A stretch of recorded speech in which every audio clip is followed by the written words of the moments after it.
Bon, ben, on attend 14h02 et on démarre.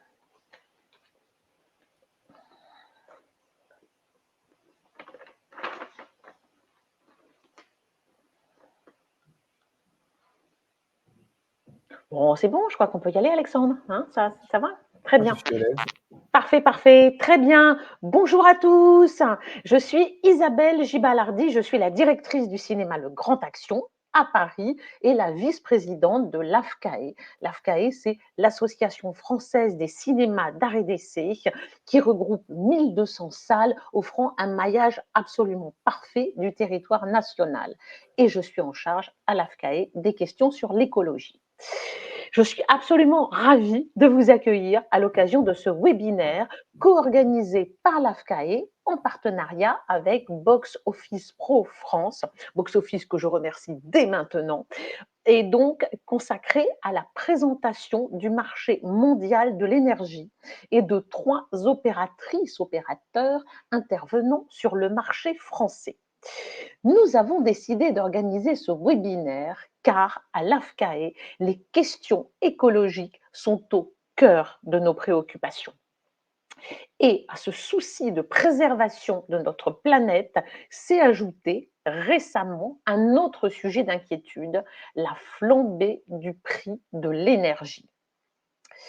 Vous avez donc des décisions à prendre, chers confrères, que ce soit sur le plan du choix de votre fournisseur ou des questions qui sont plus pragmatiquement liées à la gestion de votre quotidien. Pour vous aider à prendre ces petites et grandes décisions, nous avons organisé ce webinaire en 2 parties. La première partie va être animée par Alexandre Joly, que je suis ravie d'accueillir. Cher Alexandre, bienvenue. Merci de nous consacrer ce moment. Je sais que ton temps est précieux. Je suis vraiment ravie de t'avoir avec nous, Alexandre. Tu es ingénieur de formation et actuellement, tu es responsable du pôle énergie chez Carbone 4, cabinet de conseil spécialisé dans les enjeux énergie-climat.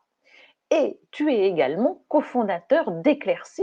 D'ailleurs, on voit le petit logo Eclairci là sur la première page de ta présentation.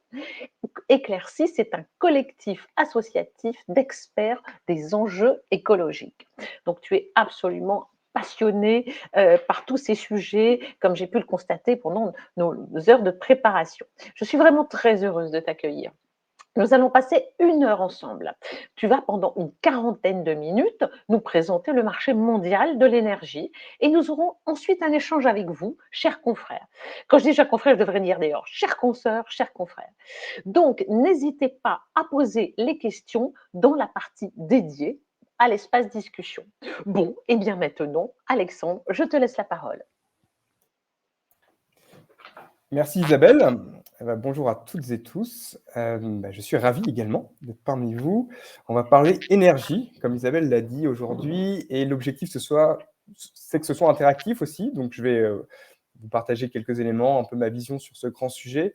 N'hésitez vraiment pas à mettre plein de questions, comme Isabelle l'a mentionné, dans la section associée aux questions, et on y reviendra assez vite. On va commencer par le commencement, tout simplement, sur l'énergie et ce qu'en France, ça, ça sous-tend comme enjeu. Déjà, poser un ordre de grandeur sur le mix énergétique en termes de consommation dans nos usages quotidiens, c'est la voiture, le chauffage dans nos bâtiments, mais on peut penser aussi à l'énergie de nos usines. Et bien, l'énergie, elle provient de différentes sources. Et ici, en France, on a souvent tendance à penser que ça vient du nucléaire, et en fait, pas tant que ça. On a 70% de notre consommation d'énergie qui vient des énergies fossiles. Les énergies fossiles, c'est le charbon, le pétrole et le gaz naturel. On va y revenir, mais je pense que dans l'actualité, vous voyez bien qu'il y a un petit sujet gaz, notamment avec la Russie. Et vous voyez que le nucléaire, ce n'est que 15%.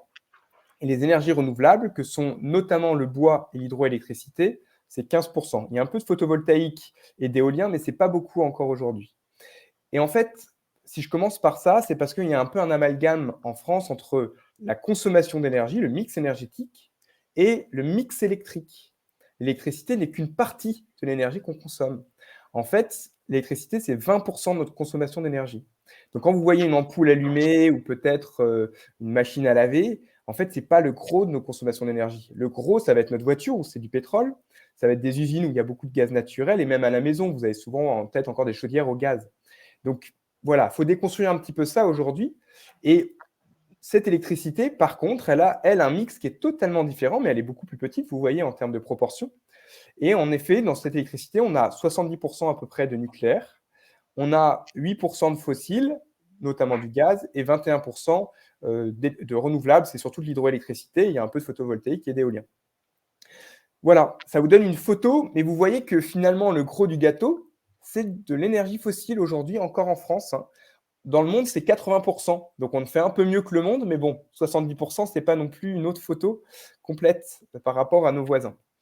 Alors, une fois qu'on a posé ces enjeux-là, la question que ça pose, c'est notamment avec le contexte actuel, pourquoi tout ça est en train d'exploser en plein vol. C'est en fait une dépendance qu'on a depuis des années. Vous avez peut-être encore en tête les chocs pétroliers dans les années 70. Et ben, aujourd'hui, on peut se remettre nos dépendances aux énergies fossiles en tête, notamment avec la Russie, mais vous allez voir qu'il y a plein d'autres pays qui ne sont pas très proches.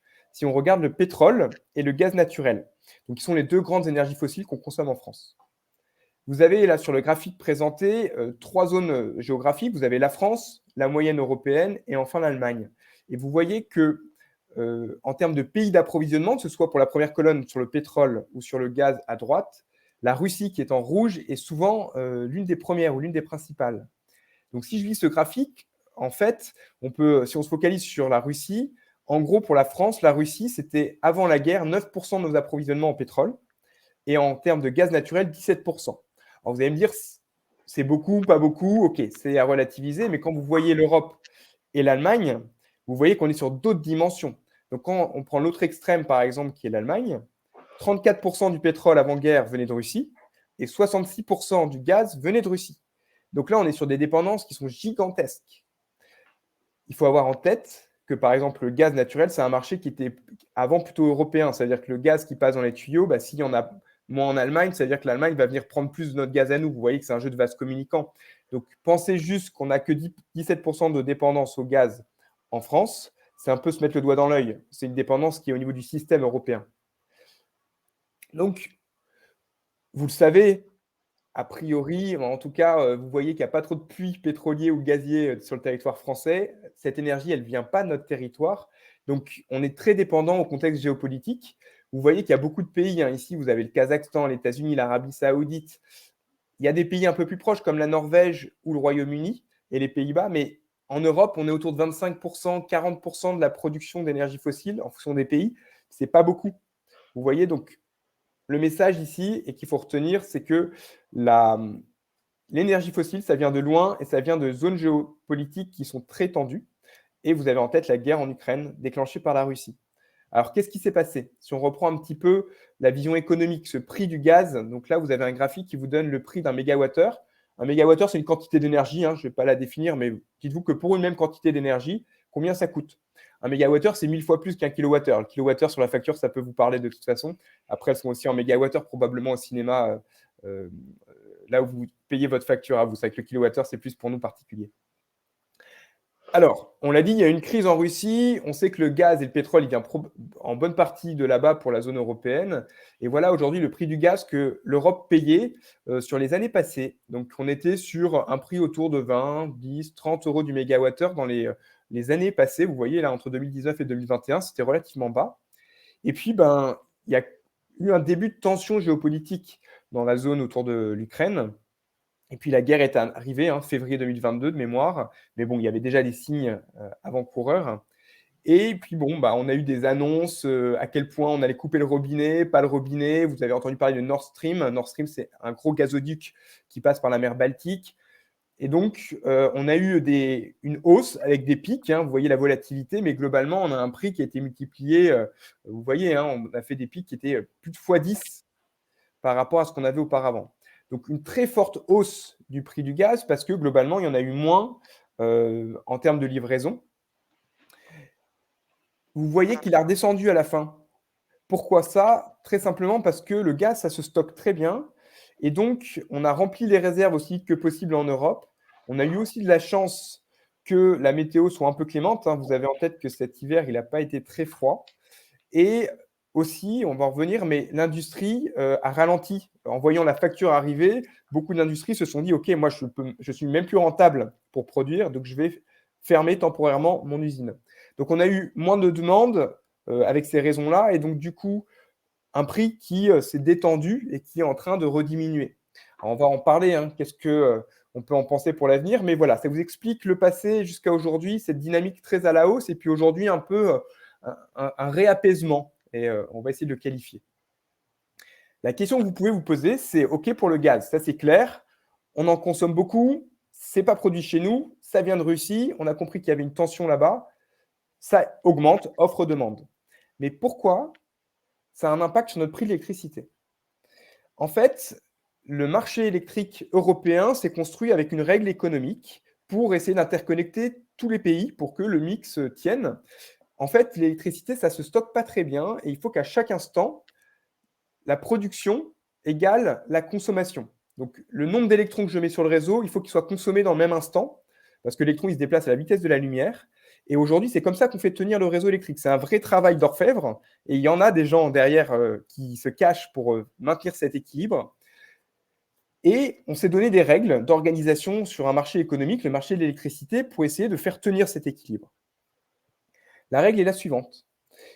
On appelle les modes de production, donc vous avez en tête les différents types d'énergie, en fonction de leur coût marginal de production. Alors, qu'est-ce que ça veut dire, coût marginal? Coût marginal, c'est juste de dire, ma centrale, elle fonctionne avec un prix variable, ça veut dire que quand elle est allumée, combien ça me coûte, on va dire, de la maintenir allumée ou de potentiellement moduler un peu sa production. En gros, c'est des coûts qui sont très variables. Donc, typiquement, si je prends une éolienne, son coût, il est quasi à zéro parce qu'elle tourne quand il y a du vent, mais j'ai rien à faire. Je n'ai pas besoin de payer des gens, je n'ai pas besoin d'allumer un interrupteur. Tout se fait tout seul, si je caricature l'extrême. Donc ça, c'est valable pour le solaire, par exemple, mais aussi pour l'hydroélectricité. Sur le nucléaire, ça coûte un petit peu plus parce que y a un petit peu de…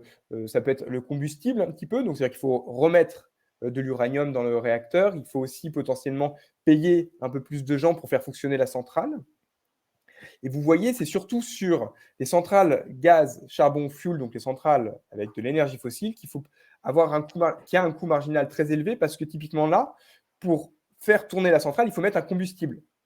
Donc, le coût variable, c'est un peu de salaire parce qu'il faut des gens pour surveiller tout ça, mais globalement, c'est un combustible, donc du gaz, des litres de fuel qu'on va mettre dans la centrale, qu'on va brûler, qui va faire tourner la centrale. Donc, vous voyez, quand il y a du vent, pas de vent, en fait, j'ai rien à payer. Par contre, sur une centrale thermique, il faut mettre un carburant. Donc, s'il n'y a pas de carburant, la centrale ne tourne pas. C'est ça que vous voyez dans le graphique à gauche. C'est cet ordre croissant de ce coût variable, ce coût marginal.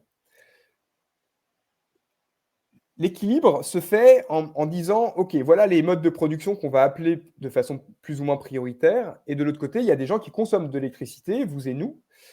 Et on va trouver le moment où on aura la totalité des modes de production qui satisferont l'ensemble de la consommation d'électricité pour que le système tienne à chaque instant. Sur ce graphique ici, vous voyez que l'équilibre se fait avec la partie orange. Ça veut dire que la consommation que vous voyez en bas, elle s'arrête donc là où il y a marqué consommation en orange. Donc ça, c'est la quantité d'énergie qu'il va nous falloir à l'instant T. Et là, on voit qu'il faut aller au gaz. C'est-à-dire qu'il faut faire tourner une centrale gaz pour que tout le monde ait de l'électricité en France ou en Europe. À ce moment-là, on va fixer le prix sur le marché électrique avec cette centrale-là. C'est ça la règle aujourd'hui, en disant tout le monde a fonctionné et on va rétribuer tout le monde de la même manière. Comme ça, il n'y a pas de distorsion. Parce que sinon, la centrale nucléaire, elle dirait non, moi, je ne fonctionne pas si on me donne moins.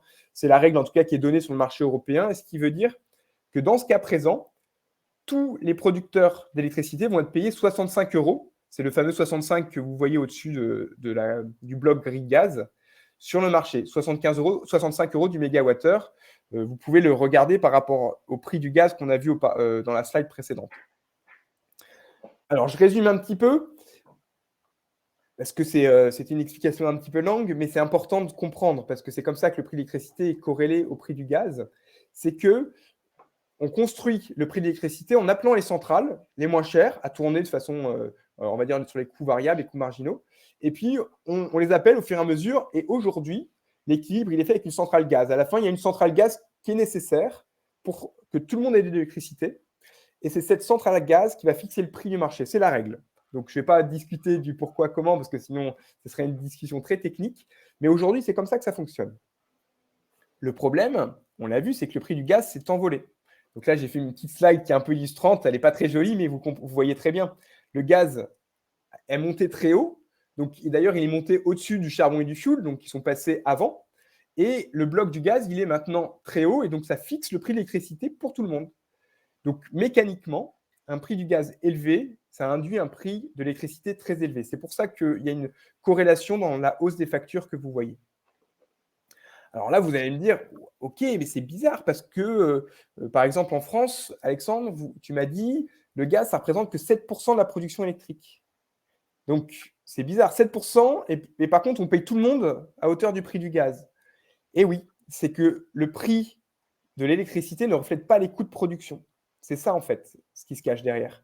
C'est une règle économique pour rentabiliser en régime normal, on va dire, tous les modes de production et tous les investissements associés.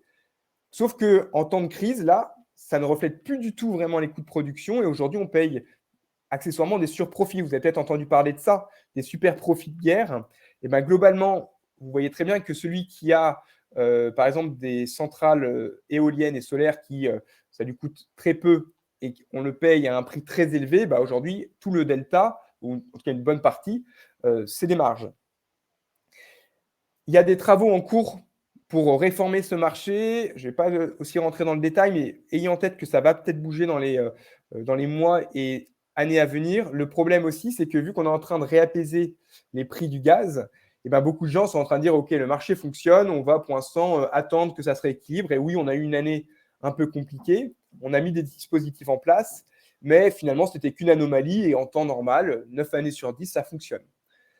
On va en reparler un petit peu après. Mais en tout cas, je voulais vous remettre en tête qu'en effet, dans cette année très compliquée, il y a eu des marges, en fait, des surcapacités, des surprofits pour certains acteurs de production d'énergie. Alors, il y a un point d'attention ici qui est important de vous partager, c'est que ce prix du marché, ce n'est pas forcément le prix que vous payez au niveau de la facture. Déjà, au niveau d'une facture, vous avez les taxes. Donc ça, bah, elle bouge, on va dire, d'une certaine manière, mais en tout cas, ce n'est pas le prix du marché. Et vous avez les coûts de transport et de distribution. Il vous faut un réseau d'électricité. Bon, bah, ça, c'est pareil. C'est des choses qui sont fixes par ailleurs, mais qui ne sont pas représentées ici dans la partie marché d'électricité. Donc, sur cette partie du marché de l'électricité, la question, c'est est-ce que ce que vous voyez sur le graphique, vous le payez à 100%? Plutôt non, parce qu'il y a plusieurs dispositifs en place. Le premier, c'est pour les petites entreprises, donc moins de 10 salariés et dont le chiffre d'affaires est inférieur à 2 millions d'euros. Ça vous pose des repères, mais probablement certains d'entre vous sont dans ce périmètre-là. Vous pouvez profiter de prix régulés, notamment sur l'électricité. Donc, ça veut dire que les hausses sont contenues. Je vais vous redonner quelques chiffres, mais en tout cas, ce n'est pas le reflet. Vous n'avez en gros pas un contrat qui est indexé à 100% sur le prix du marché. Il y a même pour les entreprises de façon plus large des amortisseurs là que l'État a mis en place, le fameux amortisseur électricité. C'est temporaire, mais en tout cas, vous avez aussi un dispositif qui permet d'amortir un petit peu ces prix marché. Ensuite, vous avez un dispositif qui s'appelle, alors c'est un nom barbare qui s'appelle l'AREN, mais l'acronyme veut dire Accès régulé à l'électricité nucléaire historique. L'idée étant de dire, on a un parc nucléaire qui a été construit dans les années 70-80 notamment, avec les deniers publics, tout simplement. Et aujourd'hui, ce serait logique et légitime de donner accès à cette rente, à ce parc, on va dire, qui est très amorti et qui est du coup très performant d'un point de vue de coût de production, à l'ensemble des fournisseurs pour qu'ils puissent finalement donner accès à tout à chacun de ces coûts de production très performants. Ce qui se passe, c'est que du coup, tous les fournisseurs, EDF inclus, qui est en fait un fournisseur aussi, même s'il produit, ont de l'énergie électrique, j'entends, donc plutôt de l'électricité, à un coût qui est très, très bas. On parle de 40 € du mégawattheure environ, donc ça vous pose un ordre de grandeur par rapport à ce que vous voyez là, mais du coup, c'est très faible. Et ça, du coup, ça rentre probablement dans le coût que vous payez au niveau de votre fournisseur. Donc ça peut être une discussion à avoir, à savoir à quel point ils se fournissent en électricité nucléaire. Il y a des quotas, hein, tout le monde ne peut pas tout acheter. Mais voilà. En tout cas, ça permet d'indexer une partie du contrat pour qu'il ne soit pas 100% indexé sur le prix du marché. Et il y a un quatrième point qui est de dire le prix du marché que je viens de vous montrer ici, c'est le prix journalier. Donc, il y a un contexte actuel qui fait que ça bouge, mais par exemple, votre fournisseur a pu acheter de l'électricité il y a 1 an pour dans 2 ans. Donc, l'électricité vous payez, potentiellement, vous l'avez bloquée pendant 3 ans. Donc, ça veut dire que ce n'est pas parce que le prix du marché aujourd'hui évolue que le prix que vous payez est le reflet aujourd'hui de ce prix du marché. Peut-être que c'était le prix du marché d'il y a 1 an, 2 ans ou 3 ans. Ça dépend de vos contrats aussi et peut-être des prochains contrats que vous allez passer. Donc là, il y a une question de la temporalité par rapport à ça. Bon, ça fait pas mal de petits éléments, mais voilà, si je résume un petit peu, vous voyez, on a prix du gaz donne une corrélation induit un prix de l'électricité qui augmente. Hein. Le prix du gaz, s'il augmente, ce prix de l'électricité augmente. Sauf que le prix de l'électricité, il est fixé par aussi d'autres paramètres que je viens de vous lister. Donc, ce n'est pas parce que je vous dis que le prix du gaz, il a fait x10 que le prix de l'électricité fait x10 sur votre facture. OK ? Mais par contre, sur le marché, en effet, il le fait. Alors, je peux vous parler un petit peu de comment l'Europe a réagi dans ce contexte-là. Il y a eu une première réaction qui était de dire « Oula, on n'a plus de gaz, il nous en faut autre part ». Donc, vous avez probablement entendu parler du GNL, qui est le gaz naturel liquéfié, notamment venant des États-Unis. Donc, il y avait des discussions avec le président américain Biden et d'autres régions comme le Qatar en disant il nous faut aller chercher ce gaz naturel en fait qui vient d'endroits où il ne peut pas avoir un gazoduc. Hein. Vous voyez bien qu'on ne va pas mettre un gazoduc tout à travers l'Atlantique, mais on va avoir du coup une unité qui va permettre de liquéfier le gaz, le mettre dans un bateau, le transporter et le ramener sur notre territoire. Et là, on va le remettre à l'état de gaz et le consommer. Il faut savoir que globalement, c'est une infrastructure qui est longue à mettre en place. Vous voyez très bien des puits et puis les bateaux, tout ça, ce n'est pas en un jour que ça se fait. Donc, ce qui s'est passé en prenant le gaz aux Américains ou aux Qataris, c'était qu'on a piqué du gaz à d'autres. Donc, par exemple, vous avez peut-être en tête au Bangladesh, mais au Bangladesh, en gros, ils n'avaient plus de gaz pour faire tourner leur centrale électrique. Donc, aujourd'hui, ils sont en train de réinvestir dans le charbon pour faire tourner leur centrale chez eux parce qu'en fait, on leur a piqué leur gaz qui venait par bateau. Ce marché-là, il est du coup assez tendu. On va y revenir, mais du coup, on avait avant un gaz russe qui n'était pas très cher, même si on pouvait s'en plaindre au niveau de la facture d'énergie. Et là, on va avoir un gaz qui est beaucoup plus cher, qui vient de cette voie liquéfiée. Et ça va nous poser quelques questions sur les années à venir parce qu'on est en tension sur un marché mondial. Typiquement, le GNL, vu qu'il peut passer par bateau, les Chinois peuvent l'acheter, par exemple. Alors que le gaz russe, il y a une partie qui va en Chine, mais globalement, les frontières, la physique fait que c'était limitant et que le gaz russe, il servait surtout l'Europe en premier lieu. Isabelle l'a dit, il y a les enjeux énergétiques, mais aussi climat, et c'est important ici de rappeler que le gaz américain, à 80%, c'est du gaz de schiste. Le gaz de schiste, on a interdit l'exploration en France, tout simplement. Par contre, là, on s'autorise à en acheter. Donc, c'est un peu paradoxal parce que ce gaz-là, en fait, on doit fracturer le sol profondément et ça génère un tas de pollution locale, donc chimique, aussi sur le niveau des eaux. Et d'un point de vue gaz à effet de serre, c'est 40% plus émissif que du gaz naturel fossile qui vient de Russie. Donc, le gaz américain, je caricature souvent à l'extrême, ce n'est pas autant que du fioul ou du charbon, mais globalement, on est sur une énergie qui est, on va dire, très destructrice pour l'environnement à 2 niveaux, que ce soit pour le climat et aussi pour l'environnement local. Donc, c'est une solution qui, quand même, paraît, court-termiste, mais surtout pas cohérente avec nos engagements environnementaux par ailleurs. Bon, ça, c'était le premier levier, remplacer ce qu'on pouvait remplacer à court terme. Et ensuite, il y a là le deuxième levier, le fameux plan de sobriété que le gouvernement a mis en place, qui est de dire, on va réduire notre consommation d'énergie. Cet hiver, en France, on a atteint des réductions autour de 10%, que ce soit pour le gaz ou l'électricité.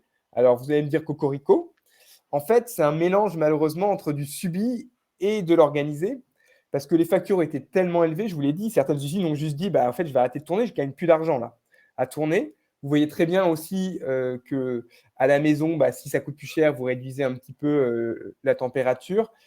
Bien évidemment, il y a eu aussi de l'organisation, hein. Il y a eu un mélange.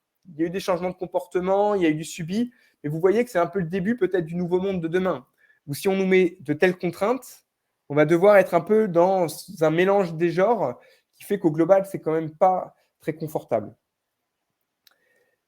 Et il y a eu un dernier levier qui a été activé, notamment, et je vous parlais du cas français, ce qu'on a appelé le bouclier tarifaire.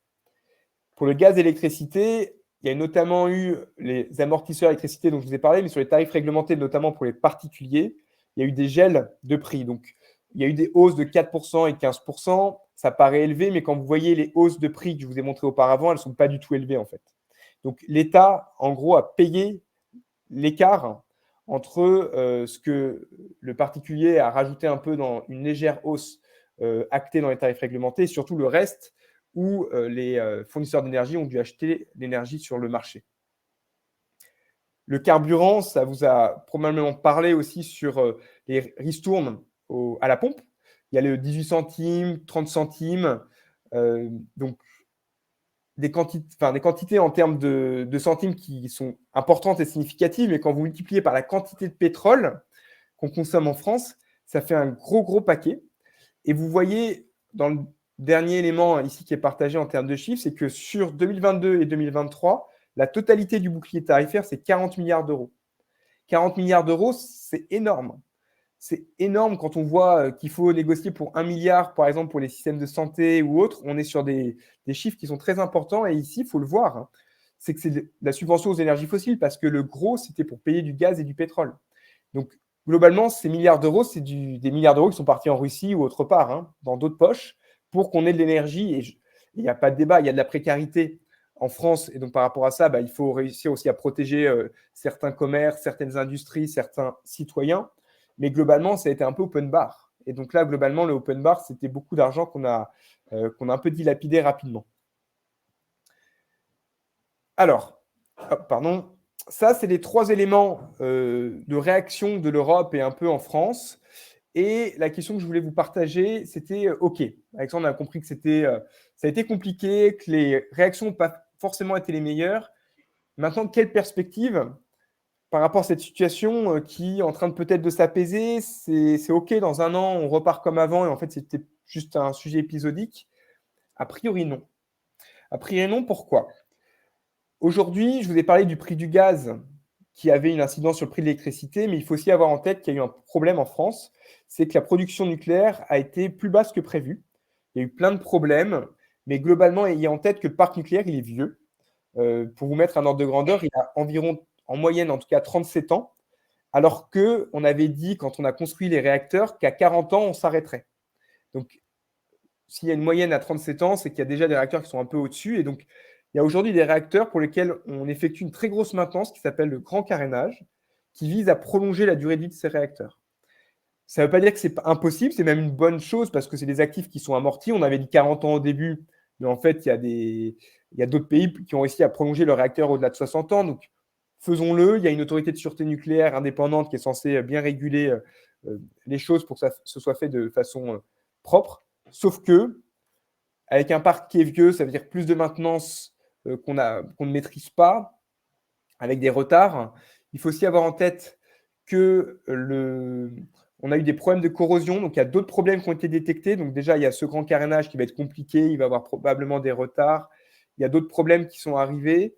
Et parfois, il y a des défenseurs du nucléaire. Et là, je ne vous positionne même pas le fait que je suis pour ou contre, je ne vous dirai pas de toute façon, ce n'est pas mon objectif ici. C'est juste de dire que les nouveaux réacteurs, s'il y en a, ils arriveront qu'en 2040 aux environs. Donc à court terme, on a un problème de production. Un réacteur, il y a celui de Flamanville qui arrivera peut-être là dans les années et mois à venir, mais en tout cas, les nouveaux réacteurs qui seront annoncés, ça va être dans 20 ans, et du coup, ce n'est pas une solution de court terme. Donc, on a un vrai déficit sur la production. On va lancer des énergies renouvelables, hein, il y a eu des lois qui sont passées, mais ayez en tête que le contexte en termes de production d'électricité en France, il est pas, ça fait des années, des décennies que, en gros, les gouvernements successifs n'ont pas forcément regardé le sujet, et aujourd'hui, on va subir un petit peu ces déficits-là. Ce qui se passera aussi côté du gaz, c'est une histoire qui est un peu partagée avec les éléments que je vous ai donnés jusqu'auparavant, mais globalement, on a une année 2022-2023 exceptionnelle. On a pu stocker du gaz avant la guerre et même au début de la guerre où les robinets n'étaient pas encore fermés. Donc, on a stocké tout le gaz pour l'hiver. Et c'était du gaz russe, en fait, qu'on avait sous le pied. L'année prochaine, ce ne sera pas le cas. On ne va pas pouvoir restocker du gaz russe. Ensuite, l'année prochaine, on va être en concurrence avec la Chine qui, elle, a été confinée cet hiver. Donc, elle a demandé beaucoup moins de gaz. Comme souvent, quand on est confiné, on fait moins de choses, donc on consomme moins d'énergie. Demain, quand la Chine, et elle est déjà en train elle va relancer son économie et elle va consommer plus d'énergie et elle va consommer plus de gaz. Et aujourd'hui, elle a contractualisé beaucoup de parts des contrats mondiaux. Globalement, il y a beaucoup d'études qui sortent et qui montrent qu'il faudrait qu'on réduise de 10 à 15% notre consommation de gaz pour pouvoir être au niveau de la consommation qui est garantie par les contrats qu'on a. Ce qui veut dire que si on ne réduit pas de 10 à 15%, on va avoir une tension entre l'offre et la demande en Europe dans les années et l'hiver prochain probablement. Ce qui veut dire prix du gaz haut, prix de l'électricité haut, et donc tout ça explose à nouveau de la même manière. Donc déjà, on va vivre dans un univers où le prix du gaz il va être plus élevé parce qu'on va être plutôt sur un équilibre pas au niveau du prix russe, mais au niveau du prix mondial du GNL. Donc déjà, on va être sur une base qui va être plus élevée, plus en tension, plus volatile. Et en plus, avec ce que je viens de vous dire, c'est que ça va être probablement des dents de scie dans les années à venir. Donc ça fait un joli cocktail, globalement, pour les années à venir, où c'est assez consensuel de dire que le monde d'hier, il ne va pas se reproduire d'ici peu. Il y a des solutions et je vais vous les donner. Mais globalement, là, à court terme, on va vivre avec des prix de l'énergie plus élevés. Alors, qu'est-ce qu'on fait?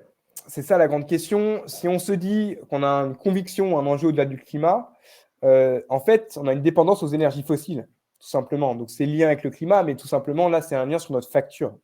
Et donc, notre objectif collectif, c'est de réduire cette consommation. Comment on va faire? Il y a deux grands leviers, en fait, même s'il y en a un qui va se subdiviser en deux. Le premier, c'est consommer de l'énergie bas carbone. Donc, ça permet d'aller chercher une autre énergie. Donc, ça va être une logique de substitution et d'essayer de garantir un prix à un endroit donné. Là, je vous ai donné des illustrations, mais typiquement, on va parler de la pompe à chaleur dans les solutions possibles, c'est-à-dire consommer de l'électricité notamment, mais aussi avoir un contrat en énergie renouvelable qui est fixé à un prix d'énergie renouvelable. Ça permet d'assurer un prix fixe, stable, et du coup de se prémunir des prix à la hausse sur le gaz et l'électricité que je viens de vous citer. Donc ça, c'est la partie énergie. Et le deuxième grand levier, c'est simple, c'est si je veux si je veux réduire ma consommation d'énergie fossile, je substitue ou je réduis ma consommation. Et si je réduis ma consommation, je peux le faire de deux manières. Je peux faire soit de l'efficacité énergétique. Ça veut dire je réduis ma consommation, mais sans changer l'usage. Typiquement, je prends l'éclairage, je mets des LED. Des LED, ça consomme moins d'électricité, mais j'éclaire toujours de la même manière. Je peux isoler mon cinéma.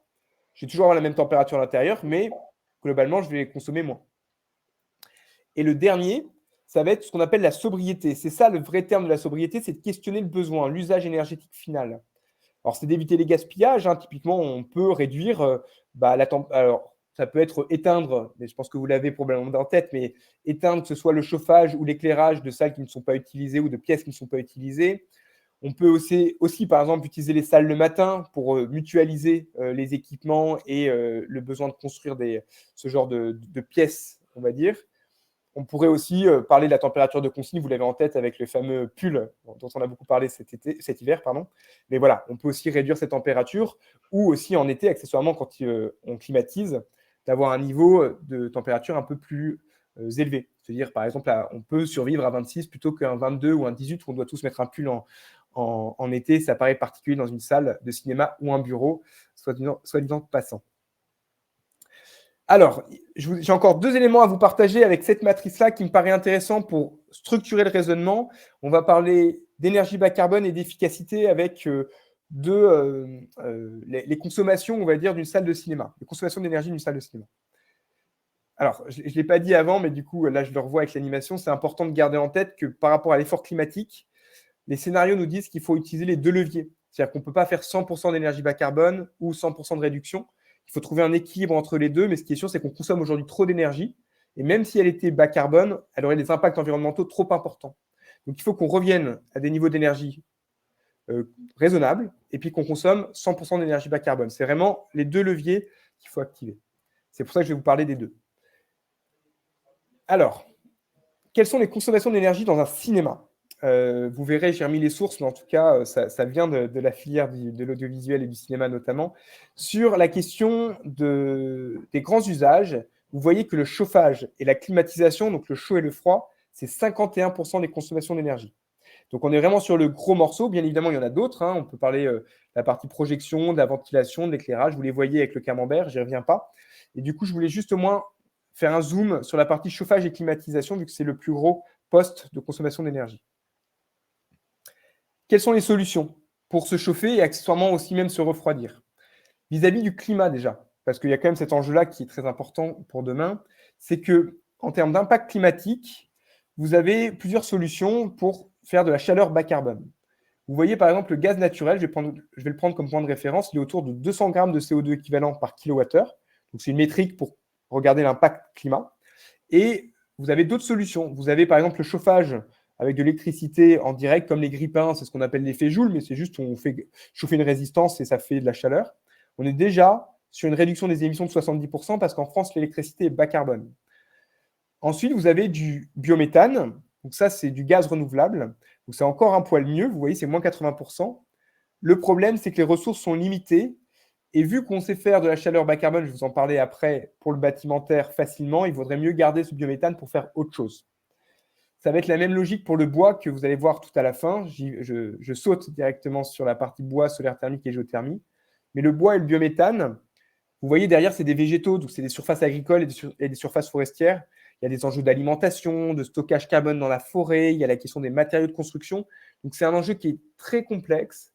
Et je viens de vous le dire, a priori, ce ne serait pas prioritaire d'utiliser cette énergie pour le bâtimentaire. Quand on regarde le système énergétique, il vaut mieux aller le mettre dans l'industrie ou la mobilité, parce que dans le bâtiment, on a d'autres solutions.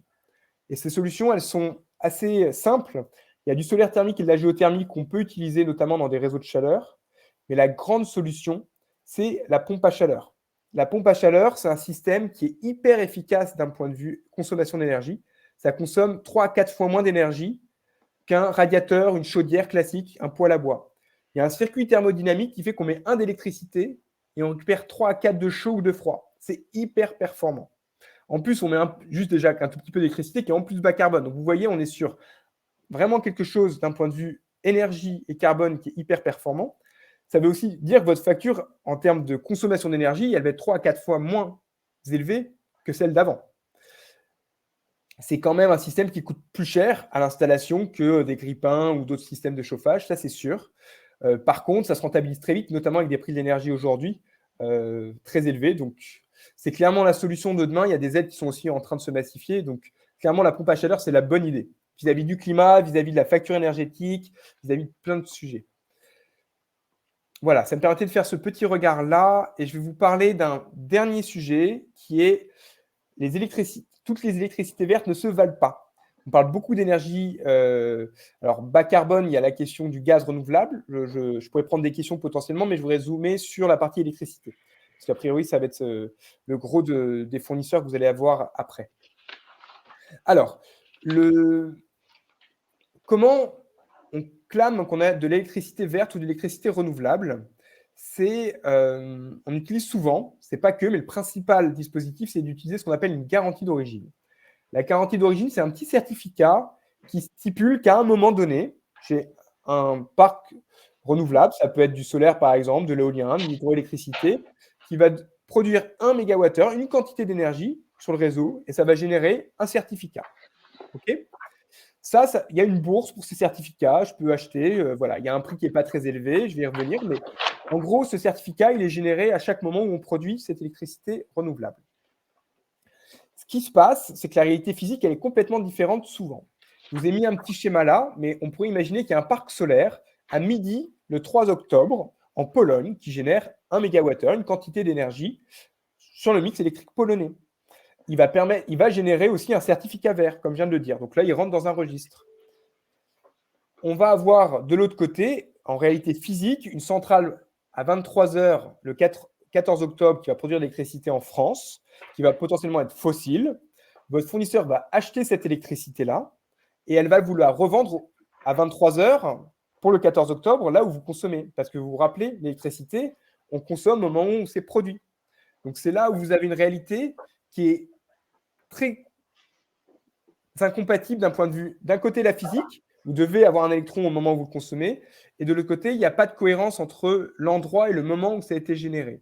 Donc, c'est pour ça que là, il y a un vrai risque de greenwashing, je trouve, parce qu'on est sur un prix en plus de la garantie d'origine qui est très faible. Donc, vous voyez une facture qui ne va pas forcément être très élevée. Et surtout, en fait, vous achetez de l'électricité qui n'est pas forcément renouvelable. Et du coup, le prix de la facture, il est corrélé au prix du marché, parce que derrière, c'est un prix. Ce n'est pas le prix du parc solaire ici que vous achetez, c'est un autre prix. Et donc, ça ne vous protège pas, en tout cas, de la hausse des prix, parce que c'est finalement une indexation sur les prix d'électricité fossile. Vous le voyez de l'autre côté, en fait, vous l'intuitez, il faut juste acheter au même moment sur un parc renouvelable, au moment où c'est consommé. Et là, il y a un lien physique et financier qui se fait au même moment. C'est la fameuse cohérence spatio-temporelle. Et là, vous pouvez potentiellement avoir un prix qui va être stabilisé parce qu'on va négocier avec le producteur ici d'énergie renouvelable éolienne. Voilà, moi, je te l'achète à tel prix, je te le fournis à tel moment à tel client. Et donc, ça, on le stabilise, mais on sort un peu du côté marché ou de l'électricité fossile. Et je vais m'arrêter là pour conclure parce que je vois le temps filer. Il y a une nuance de fournisseurs entre les deux. Vous avez des fournisseurs qui sont que à gauche, qui vont te faire que le schéma à gauche. Donc, en fait, je caricature extrême, mais qui achètent des certificats verts qui n'ont pas une grande utilité. Ils ont une petite utilité, mais elle n'est pas très élevée. Et à droite, vous allez avoir des fournisseurs qui vont être sur une logique physique et qui vont, vous protéger sur des prix qui peuvent être très volatiles sur les marchés et surtout qui vont du coup investir sur un mix électrique vraiment renouvelable. Voilà, je m'arrête là, Isabelle, j'ai un petit peu pris du temps. Non, non, oui, c'est bien, Alexandre, c'était absolument passionnant. Non, non, c'était absolument nécessaire et c'est d'une telle complexité, ce marché. Ce marché a toujours été très complexe. Il se trouve que la mutation actuelle et l'évolution du contexte sociopolitique le rend encore plus complexe, mais pour nous, néophytes, qui ne nous étions pas penchés sur ces enjeux avant, effectivement, c'est une immense complexité et c'est parfait d'avoir un décryptage. Merci beaucoup. Alors, ce qu'il faut dire, tu parlais des pompes à chaleur, il faut aussi peut-être dire un petit mot sur le décret tertiaire. Le décret tertiaire auquel nous, salles de cinéma, nous n'étions pas soumis et nous y sommes soumis depuis le mois de septembre 2022. Alors, le décret tertiaire, je vous le rappelle, nous impose, alors, ne sont soumis au décret tertiaire que les établissements de plus de 1000 mètres carrés et ce décret tertiaire nous impose de faire 60% d'économie d'énergie d'ici 2050 et par palier. Hein, par palier, tous les 10 ans, on a un pourcentage. Voilà. Donc, et tu parlais des pompes à chaleur et tu as bien raison, parce que les pompes à chaleur, ça permet, dans un établissement moyen de 2-3 salles, on est à peu près immédiatement sur 60% d'économie. Oui, c'est vrai que là, il y a des obligations qui vont arriver, donc tout est encore pas très mature et pas très stabilisé, mais ça va à un moment arriver et devenir contraignant. Donc, c'est vrai que c'est un peu la solution cœur, parce qu'après, les autres dépenses énergétiques, je peux y revenir ici, mais il y a globalement la partie projection, donc on avait parlé par exemple des générations de xénon, il y a la question des projections au laser, mais là, c'est encore limité en termes de gains, et puis il y a une question de coût. Et vous voyez que l'assiette, elle est beaucoup plus petite. Donc, ça fait quelques dizaines de pourcents sur 15%. Donc, ce n'est pas ça qui va vous faire le moins 60%.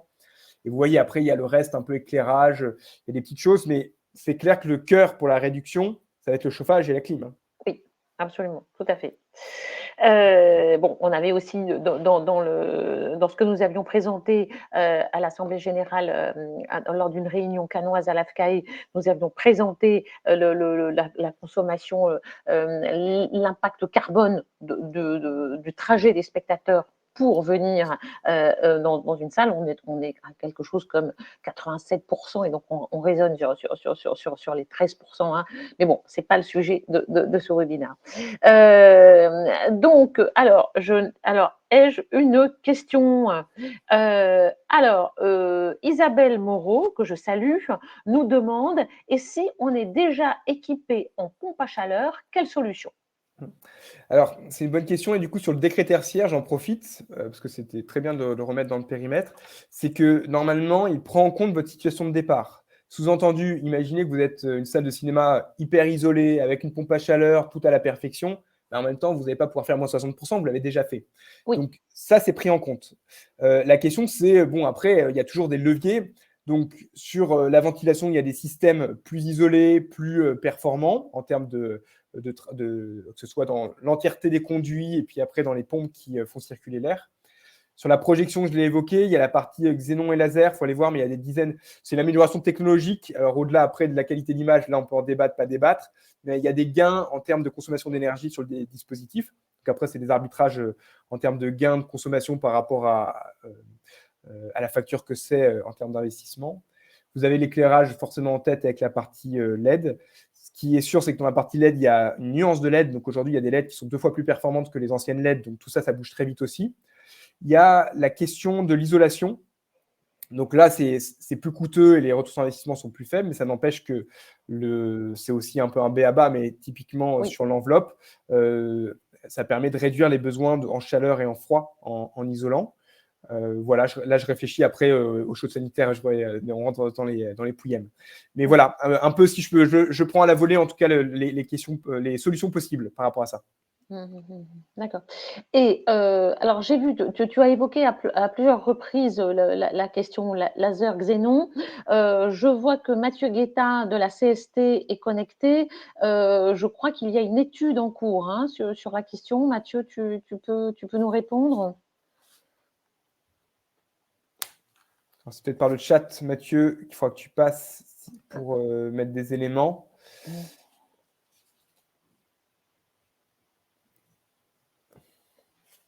Et j'en profite. Ouais, pardon, parfait.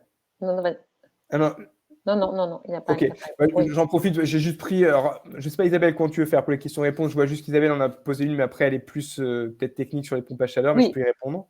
oui, oui, oui, oui, oui. Oui, oui, oui, vas-y. Alors, donc, Isabelle Moreau pose une autre question, la question du renouvellement des pompes à chaleur. Est-ce qu'il faut les renouveler? Et si oui, quelles sont les durées de vie? Et j'ajouterai comment on identifie la baisse de rentabilité d'une pompe à chaleur?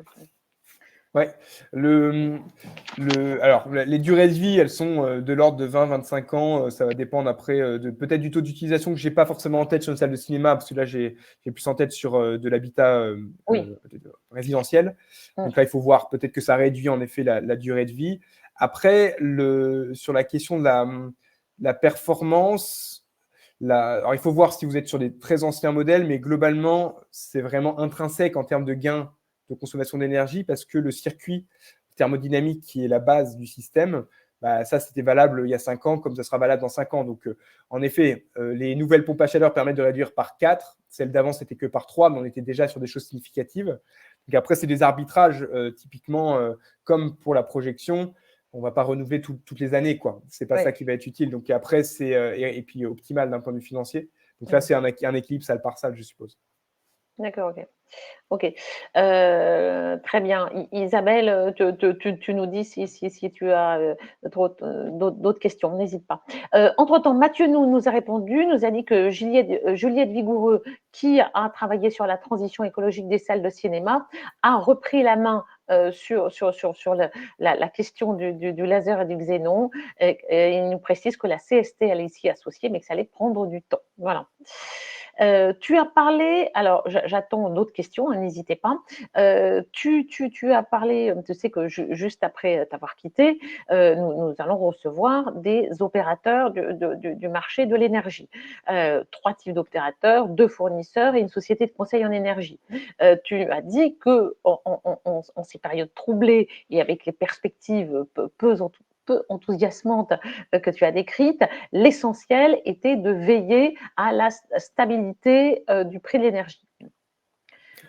Oui, oui, je peux rebondir un petit peu là-dessus, mais ce qui est sûr, c'est que là, je fais le parallèle avec moi, je travaille beaucoup avec des industries, mais c'est les mêmes problématiques qui sont globalement Oui, de dire, bah, j'ai une facture, et donc comment je fais pour la réduire. Donc là, on a parlé par exemple de l'isolation, les LED, etc. Donc essayer et même les pompes à chaleur, de réduire la consommation d'énergie, ce qui veut dire que c'est une moindre exposition aux fluctuations. Et après, sur la consommation d'énergie que j'ai, résiduelle, il faut que je me garantisse une forme de résilience, donc potentiellement un prix qui est stable.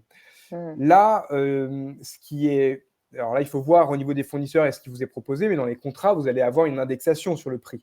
Donc typiquement, on va avoir un prix, alors soit qui est négocié fixe pour tant d'années, donc là, au vu du contexte actuel, le prix va être probablement un peu élevé.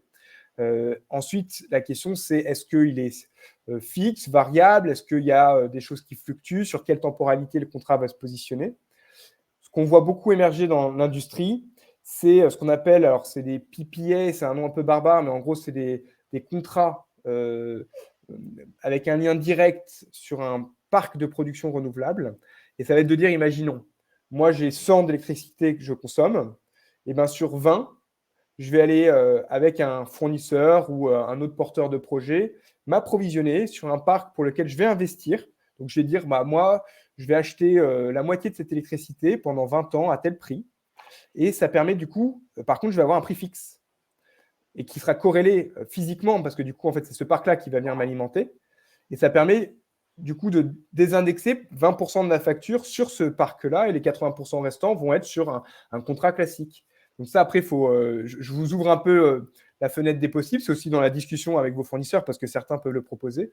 Mais en tout cas, c'est cet arbitrage-là. Ça veut dire qu'on peut fixer un prix quand on a une assurance pour le fournisseur également d'acheter à un prix fixe parce que le fournisseur est un intermédiaire. Donc, c'est là où la question se pose sur l'intermédiaire avec quoi.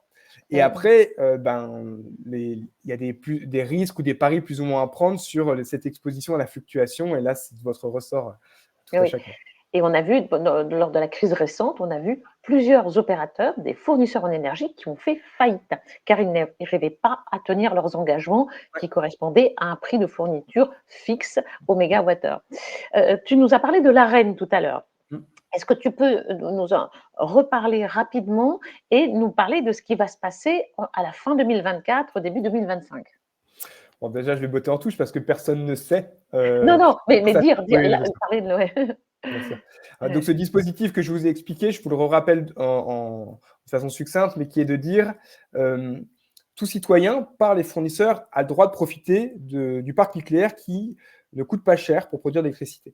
Donc voilà, il y a une règle pour se répartir cette partie-là. Il y a des acteurs sur l'électricité renouvelable qui disent « moi, je ne veux même pas y toucher parce que je ne veux pas de nucléaire dans mon mix ». Il y en a qui, avec la réalité du quotidien aujourd'hui, font l'aveu de dire qu'il faut quand même tenir un prix qui ne soit pas trop élevé pour mes clients. Et puis après, il y a des acteurs qui achètent ça à 100%, mettent un certificat vert par-dessus et vous disent que c'est de l'électricité verte de façon classique. Donc là, c'est les nuances de fournisseurs. Ce dispositif, il arrive à échéance alors ça va être 1-2 ans, il y a des discussions pour se poser la question, accessoirement, de comment on le fait évoluer, parce qu'il faut avoir en tête que c'est EDF qui exploite le parc nucléaire français et qui, du coup, est obligé de vendre une partie de cette production à un prix préférentiel pour les fournisseurs, et ces fournisseurs qui retranscrivent, du coup, ces prix préférentiels aux consommateurs. Ça fait un moment que c'est là. La question, c'est qu'EDF est en situation financière un peu compliquée, que l'État va devoir aussi arbitrer. Donc là, il y a une négociation au niveau européen, parce que l'idée, c'était aussi qu'il n'y ait pas une concurrence faussée, parce que vous voyez que si EDF est seul à utiliser le parc nucléaire, qui a été une construction sur des deniers publics il y a 40 ans, ce n'est pas logique que des autres fournisseurs ne puissent pas en profiter. En parallèle, vous avez des prix de production sur l'électricité renouvelable qui a beaucoup diminué. Donc, le solaire et aujourd'hui l'éolien sont à des prix qui sont très comparables au nucléaire. Donc, on n'est plus dans l'époque d'il y a 5-10 ans où le nucléaire était vraiment la seule solution qui était très, très bas en termes de coût. Et donc, dans 2 ans, c'est ça qui va se poser comme question. C'est-à-dire qu'on pourra peut-être dire, en fait, il y a d'autres alternatives pour les fournisseurs qui veulent juste pas faire de nucléaire, ou d'ailleurs EDF est tellement dans une situation financière compliquée que le nucléaire, c'est fini, ça sort un peu, c'est côté EDF, et du coup, on va trouver peut-être un autre arrimage, mais qui sera peut-être plus léger. Voilà. Ce qui est sûr, c'est que l'électricité renouvelable, c'est compétitif désormais, et donc ça rebat les cartes par rapport aux choix qui sont à disposition. C'est plus qu'un vœu peut-être de conviction ou se dire je suis prêt à payer, je caricature l'extrême, 2 fois plus cher parce que j'ai envie de m'engager sur cette voie-là. On est sur maintenant des équilibres assez proches. Mmh mh, mmh. D'accord et effectivement, l'Arenh, donc cette autorisation qui était donnée, ça s'arrête là, théoriquement, en fin 2024, hein? Ouais, Et on ne sait pas ce que ça va devenir. Mmh. non, donc je peux pas en effet, tout ce qui est pris alors je sais alors d'ailleurs, c'est une bonne question pour les fournisseurs qui, Et oui, s'engagent sur et des oui, contrats à 3 ans. exactement. Ça veut dire que là, dans l'interlude, je ne sais pas en effet après comment ça se passe et comment ils assurent, des prix, similaires à avant sur, Voilà. les prix de l'Ariane à disposition. C'est une bonne question. Voilà, je voulais te faire confirmer cet état de Oui, fait, oui, oui, tu as raison. parce qu'effectivement, dans les fournisseurs que nous allons rencontrer, dans quelques minutes et certains avaient l'habitude effectivement de s'engager sur 3 ans et là, donc tu nous confirmes que là, c'est impossible parce que personne ne sait quelle va être la réglementation à partir du 1er janvier 2025. Mmh. Oui, alors après, je sais pas, et là, peut-être eux pourront nous éclairer, mais c'est la question de est-ce qu'il y aura une transition? Normalement, ma compréhension est qu'à ce stade, il y en a pas d'acté et de clair. Donc, Mmh. je pense que c'est une situation aussi inconfortable pour les fournisseurs accessoirement Oui. et donc il y aura peut-être une négociation pour dire qu'il y aura 1 ou 2 ans de Mmh. transition où, le dispositif, Mmh diminuera tout mh. doucement, mais en assurant du coup, les engagements par ailleurs pris. D'accord, OK. Bon, eh bien, c'était absolument passionnant, très, très, très éclairant, hein, sans jeu de mots. Vraiment merci, merci, merci, merci Alexandre. On va ne je être responsable du pôle énergie chez Carbone 4 dans ce contexte mouvant, on imagine ce que ça représente en termes de densité de travail, de sollicitation. Donc merci, merci de nous avoir, accordé 1 heure de ton temps et tant de temps en préparation. 1000 fois merci et à très merci pour tous ces, ce décryptage. Heu, à très bientôt Mais Alexandre. ouais et merci merci de votre écoute quand même, hein, et j'étais très heureux de participer et de vous transmettre ce que j'ai pu et j'espère que c'était le plus clair possible. Ah, pour moi, c'était tout à fait, clair, exhaustif. Après, effectivement, comme on l'a vu, il y a énormément le marché est complexe et les mutations sont nombreuses. Donc, effectivement, on te sollicitera peut-être à nouveau dans quelque temps en fonction de l'évolution du marché. Voilà. Ça En tout cas, marche. c'était passionnant. Un immense merci Alexandre. Mmh. Merci. À Au très revoir. bientôt. Au revoir. Mmh. Bon, alors, vous avez vu, Mathieu Guetta a posé une question à l'ensemble des adhérents AFCAE. Avez-vous tous fait une déclaration sur Opérette pour les obligations du décret tertiaire? Donc je vous laisse répondre. Alors, on est complètement dans les temps, là, c'est formidable. Nous allons maintenant passer à la deuxième partie de ce webinaire. La première partie, donc pour ceux d'entre vous qui nous ont rejoints après l'introduction, la première partie était une approche théorique des mutations du marché de l'énergie, de façon à nous donner des premières clés de décryptage, de façon à pouvoir écouter en connaissance de cause ou en début de connaissance de cause les 3 opérateurs que nous allons vous présenter. Alors, je dis ce que j'ai dit en introduction. Nous, à l'AFCAE, l'Association française des cinémas d'art et d'essai, nous sommes animés d'une très grande préoccupation écologique depuis longtemps. Cette préoccupation s'est doublée d'une inquiétude économique avec la flambée des prix de l'énergie et le coût terrible que cela a représenté pour certains d'entre vous, chers adhérents. On a eu des témoignages, on nous a montré des factures qui ont été multipliées de façon astronomique. Voilà. Du coup, nous allons vous présenter trois sociétés très différentes par leur histoire, très différentes par leur positionnement, très différentes par leur métier. Deux d'entre elles sont des fournisseurs d'énergie et l'une est une société de conseil en énergie. Donc, on va voir dans l'ordre Enercop, qui est un opérateur historique sur le marché des énergies renouvelables. Nous verrons ensuite Watt Value, qui est une société de conseil en énergie. Et nous finirons avec un nouvel entrant, Octopus Énergie. Voilà, bon, eh bien écoutez, je pense on peut faire entrer Enercop si Enercop est prêt.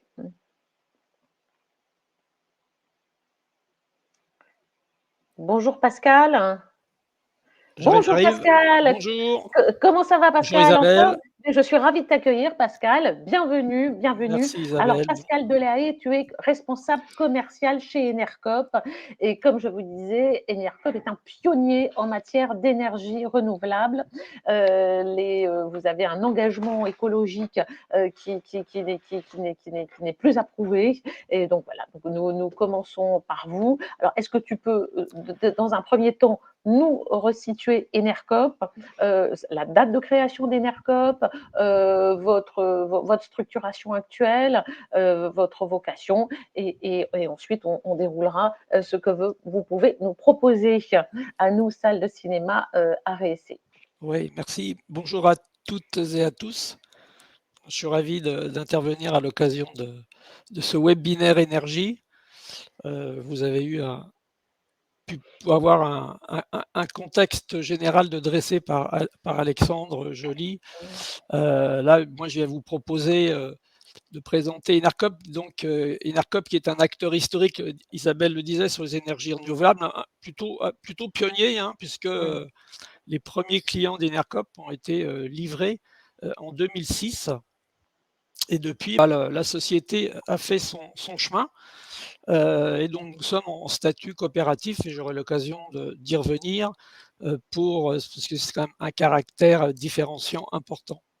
Donc, on peut démarrer la présentation. Voilà, donc ce qui caractérise Enercop depuis ses débuts, depuis sa création, c'est de proposer une offre de fourniture d'électricité vraiment verte. Avant, on la qualifiait de verte, mais peut-être que ça a été évoqué juste avant. Depuis, l'ADEME a essayé de clarifier le marché. Donc aujourd'hui, on peut se qualifier de très engagé, donc de vraiment verte, et avec une électricité aussi locale et citoyenne. J'aurai l'occasion de le développer. L'histoire d'Enercop, elle ne s'est pas faite toute seule. C'est une grande aventure humaine, surtout de structures très engagées dans la défense de l'environnement. Là, vous en avez quelques-unes d'emblématiques. Je pense que c'est Biocop et Greenpeace est connu de la plupart d'entre vous, les Amis de la Terre, Espul, qui est spécialisé dans le photovoltaïque, et la Nef aussi, qui est un intermédiaire financier connu. Donc je disais qu'Enercop est née toute seule, Enercop nationale. Moi je suis rattaché à Paris, c'est la coopérative historique créée en 2005. Et aujourd'hui, Enercop a essaimé son modèle sur l'Hexagone pour mailler le territoire sur ce segment des énergies renouvelables.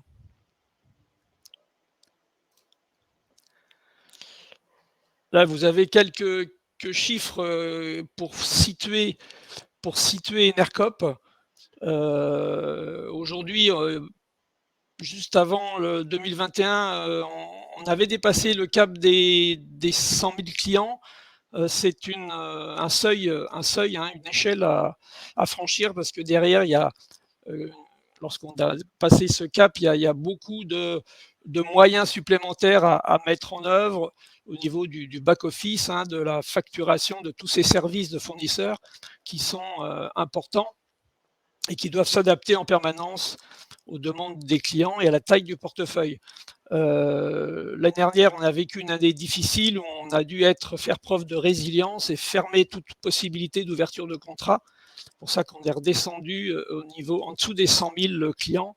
Aujourd'hui, veut dire que les vannes, si vous me permettez l'expression, sont réouvertes, et on est reparti à une conquête de nouveaux clients.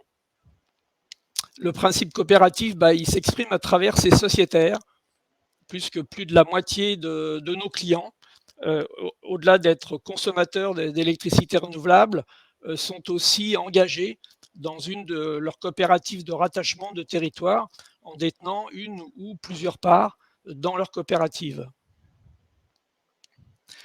Le portefeuille d'Enercop, c'est surtout des particuliers. C'est en termes de compteurs. Voilà, 80 000 compteurs particuliers et 14 000, j'arrondis, 14 000 compteurs professionnels, entreprises et collectivités. Au total, c'est plus de 200, presque 250 salariés sur l'ensemble des 11 coopératives. Mais il est sûr que Enercop National, qui a l'agrément de fournisseur, donc qui a dans ses locaux toute la relation client au niveau national, toute la relation la cliente et la facturation. Donc c'est à Enercop National qu'on retrouve la majorité des salariés. Les autres coopératives sont de plus petite taille, mais quand même, par exemple, Enercop Rhône-Alpes, qui est une des grandes coopératives du réseau, il y a pas loin de 15 salariés. Le nombre de producteurs qui est en croissance permanente pour faire face à l'augmentation du nombre de clients, aujourd'hui qui repart à la hausse, mais n'empêche que une centrale d'électricité renouvelable, ça se monte sur plusieurs années, donc c'est des projets de long terme. Donc on a en permanence un portefeuille de projets en création. Et 346 mégawatts installés. Aujourd'hui, c'est en termes de gigawattheures consommés, vendus, c'est presque 600 gigawattheures vendus sur l'année 2022. Cette différenciation du modèle Enercop, on a essayé de la résumer sur ces 4 thématiques, mais qui se recoupent. D'une part, l'électricité qualifiée de vraiment verte, aujourd'hui labellisée avec le label Vervolt de l'ADEME, qui présente un certain nombre d'exigences. Une électricité citoyenne par et pour les citoyens, la notion de circuit court, et la notion coopérative avec son impact social et environnemental. L'électricité 100% renouvelable, en 2022, on a couvert la consommation de nos clients à plus de 100%, c'est-à-dire qu'on a été amené à revendre de l'énergie, parce qu'évidemment, on interagit avec le marché de gros de l'électricité dans les deux sens, à la fois à l'achat et à la vente.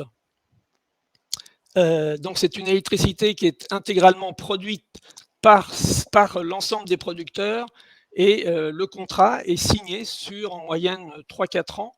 Aujourd'hui, on a une tendance sur des nouveaux projets à signer sur des contrats plus longs pour se donner plus de visibilité.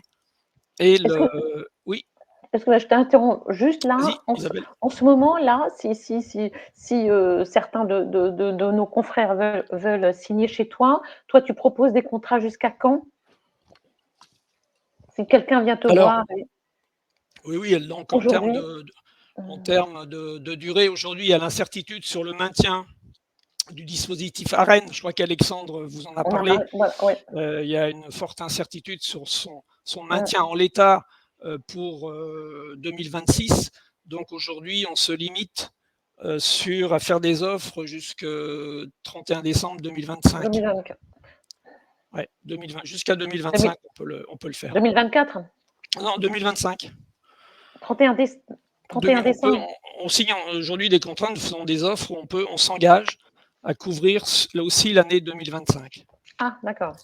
Sur la base de critères ARENH, avec une formule de prix qui est indexée sur l'ARENH et qui est modifiable en fonction des critères, de l'ARENH qui sont déterminés par la CRE, la Commission de régulation de l'énergie, d'une année sur l'autre.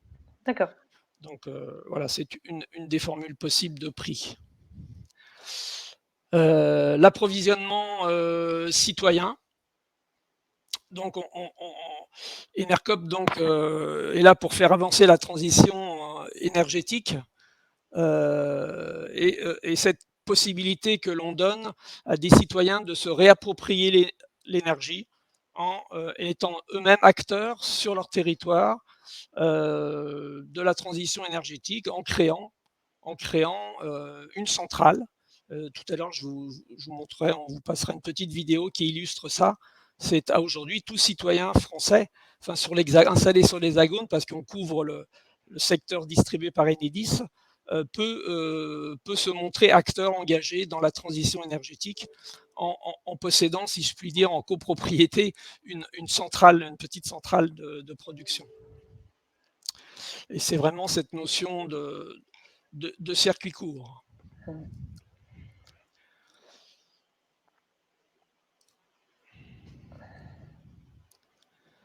Et ces producteurs ici, bon, il y a les petits points représentent un peu leur implantation. Il y a évidemment, c'est pas égal sur l'ensemble du territoire. Malgré tout, tous les pourtours maritimes sont assez bien lotis, surtout que ce soit pour les éoliennes ou pour le sud de la France, pour aussi le photovoltaïque au sol ou en toiture. Et les points bleus, c'est l'hydroélectricité historiquement chez Enercop, qui est aussi largement développée dans les zones de montagne.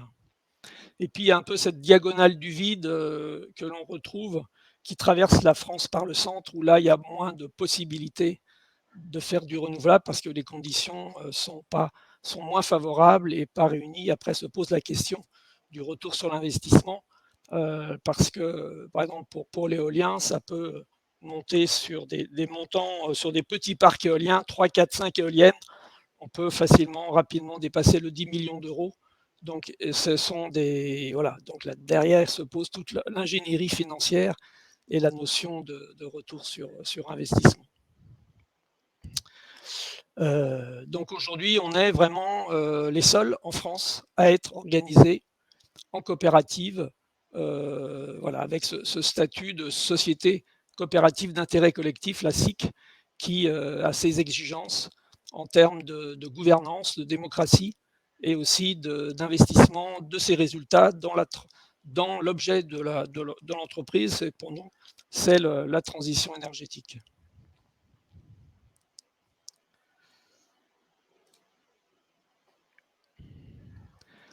Là, vous avez une petite répartition du mix, on appelle le mix énergétique, c'est la façon dont se répartissent les sources d'énergie parmi nos producteurs en termes de capacité installée. Pendant longtemps, l'hydroélectricité, historiquement, était en première place chez Enercop. Aujourd'hui, c'est plutôt l'éolien, de par sa puissance de production, qui donc d'injection dans le réseau, qui pèse plus aujourd'hui que l'hydroélectricité. Le photovoltaïque, c'est beaucoup de petits producteurs, c'est pas péjoratif, hein, mais c'est beaucoup de petits producteurs pour une capacité, une production injectée dans le réseau moindre. Mais c'est une branche très aussi importante.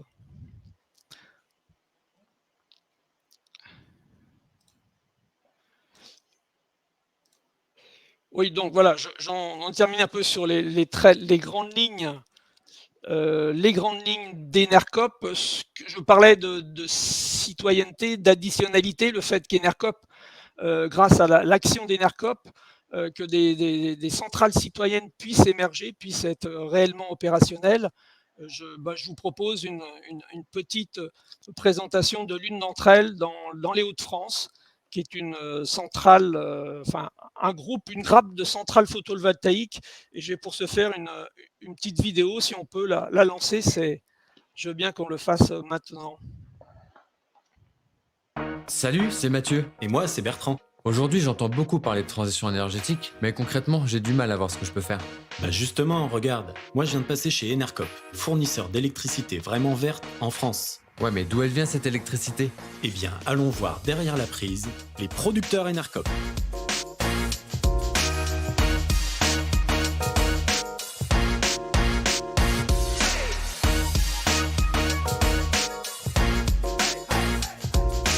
Le projet, c'est 3 toitures, donc en tout 300 mètres carrés de panneaux photovoltaïques. On estime la production à 45 MWh par an, et ce qui correspond à la consommation d'une quinzaine de foyers.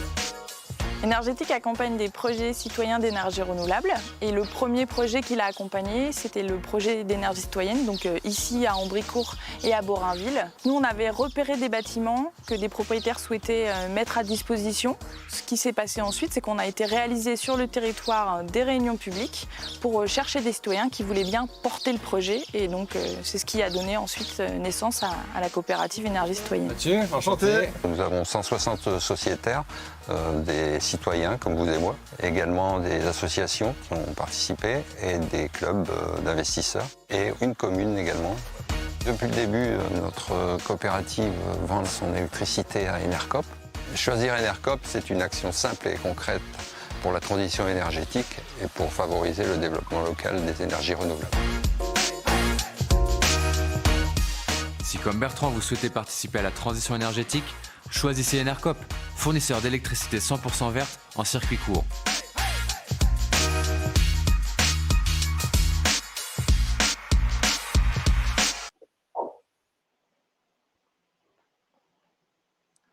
Merci. Ouais. Je veux bien, on passe rapidement à l'offre. Enfin, rapidement. Oui, rapidement, parce que là, tu sais, Pascal, il nous Oui. reste 3 minutes. Hein. Ouais. Je vous présente l'offre. Voilà. Donc, on a deux types d'offres. Ce qu'on vous propose, c'est l'offre. Donc, il y a deux possibilités, soit de se grouper à plusieurs pour partir sur une offre avec une durée d'engagement et un prix, qui peut être fixe avec de l'Arenh ou on a différentes formules ou qui peut être variable puisque les critères de l'Arenh changent tous les ans, en tout cas avec une durée d'engagement jusqu'au 31/12/2025 avec un périmètre de fourniture déterminé, c'est-à-dire qu'on connaît d'avance le nombre de sites qui seraient prêts à s'engager dans cette offre groupée et on fait une offre en ce sens.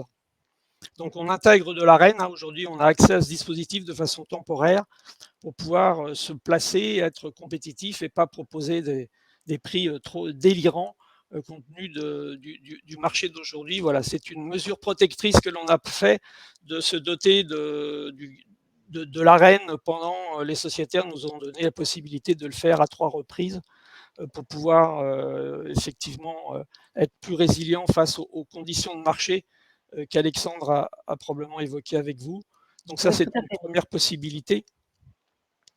La deuxième possibilité, c'est une offre sans durée d'engagement, c'est-à-dire que c'est une offre où le contrat est individuel et il est possible, même pour des compteurs supérieurs à 36 kVA. On est un des rares fournisseurs qui propose aussi une offre sur des compteurs PME de plus de 36 kVA sans engagement.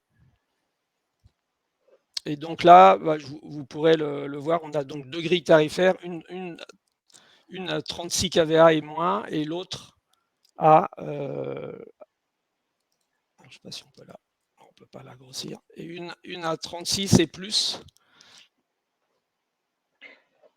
De toute façon, on peut retrouver ça sur ton site, Pascal? Alors l'offre 36, oui, elle est téléchargeable pour les. Téléchargeable, d'accord. L'offre plus de 36, non, parce qu'elle est souvent assortie d'une estimation tarifaire. Donc on livre avec, ce qui permet de budgéter la dépense annuelle. D'accord. D'accord.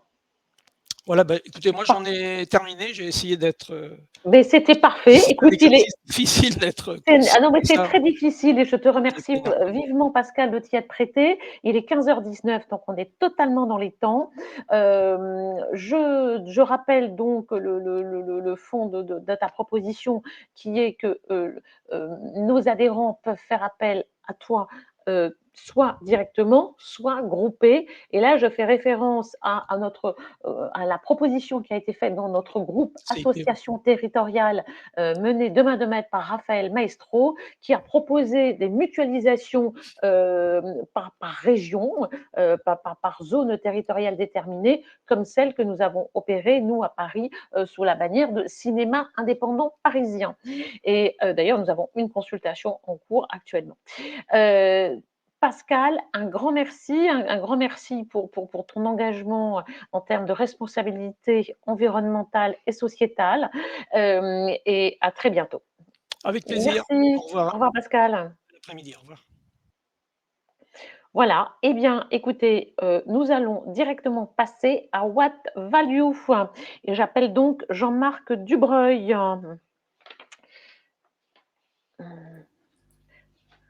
Bonjour Jean-Marc, comment vas-tu? Bonjour Isabelle, comment Ça va vas-tu? bien Jean-Marc, en forme? Eh beh, écoute Absolument. bon, eh beh, écoute, ravie de t'accueillir dans le cadre de notre webinaire.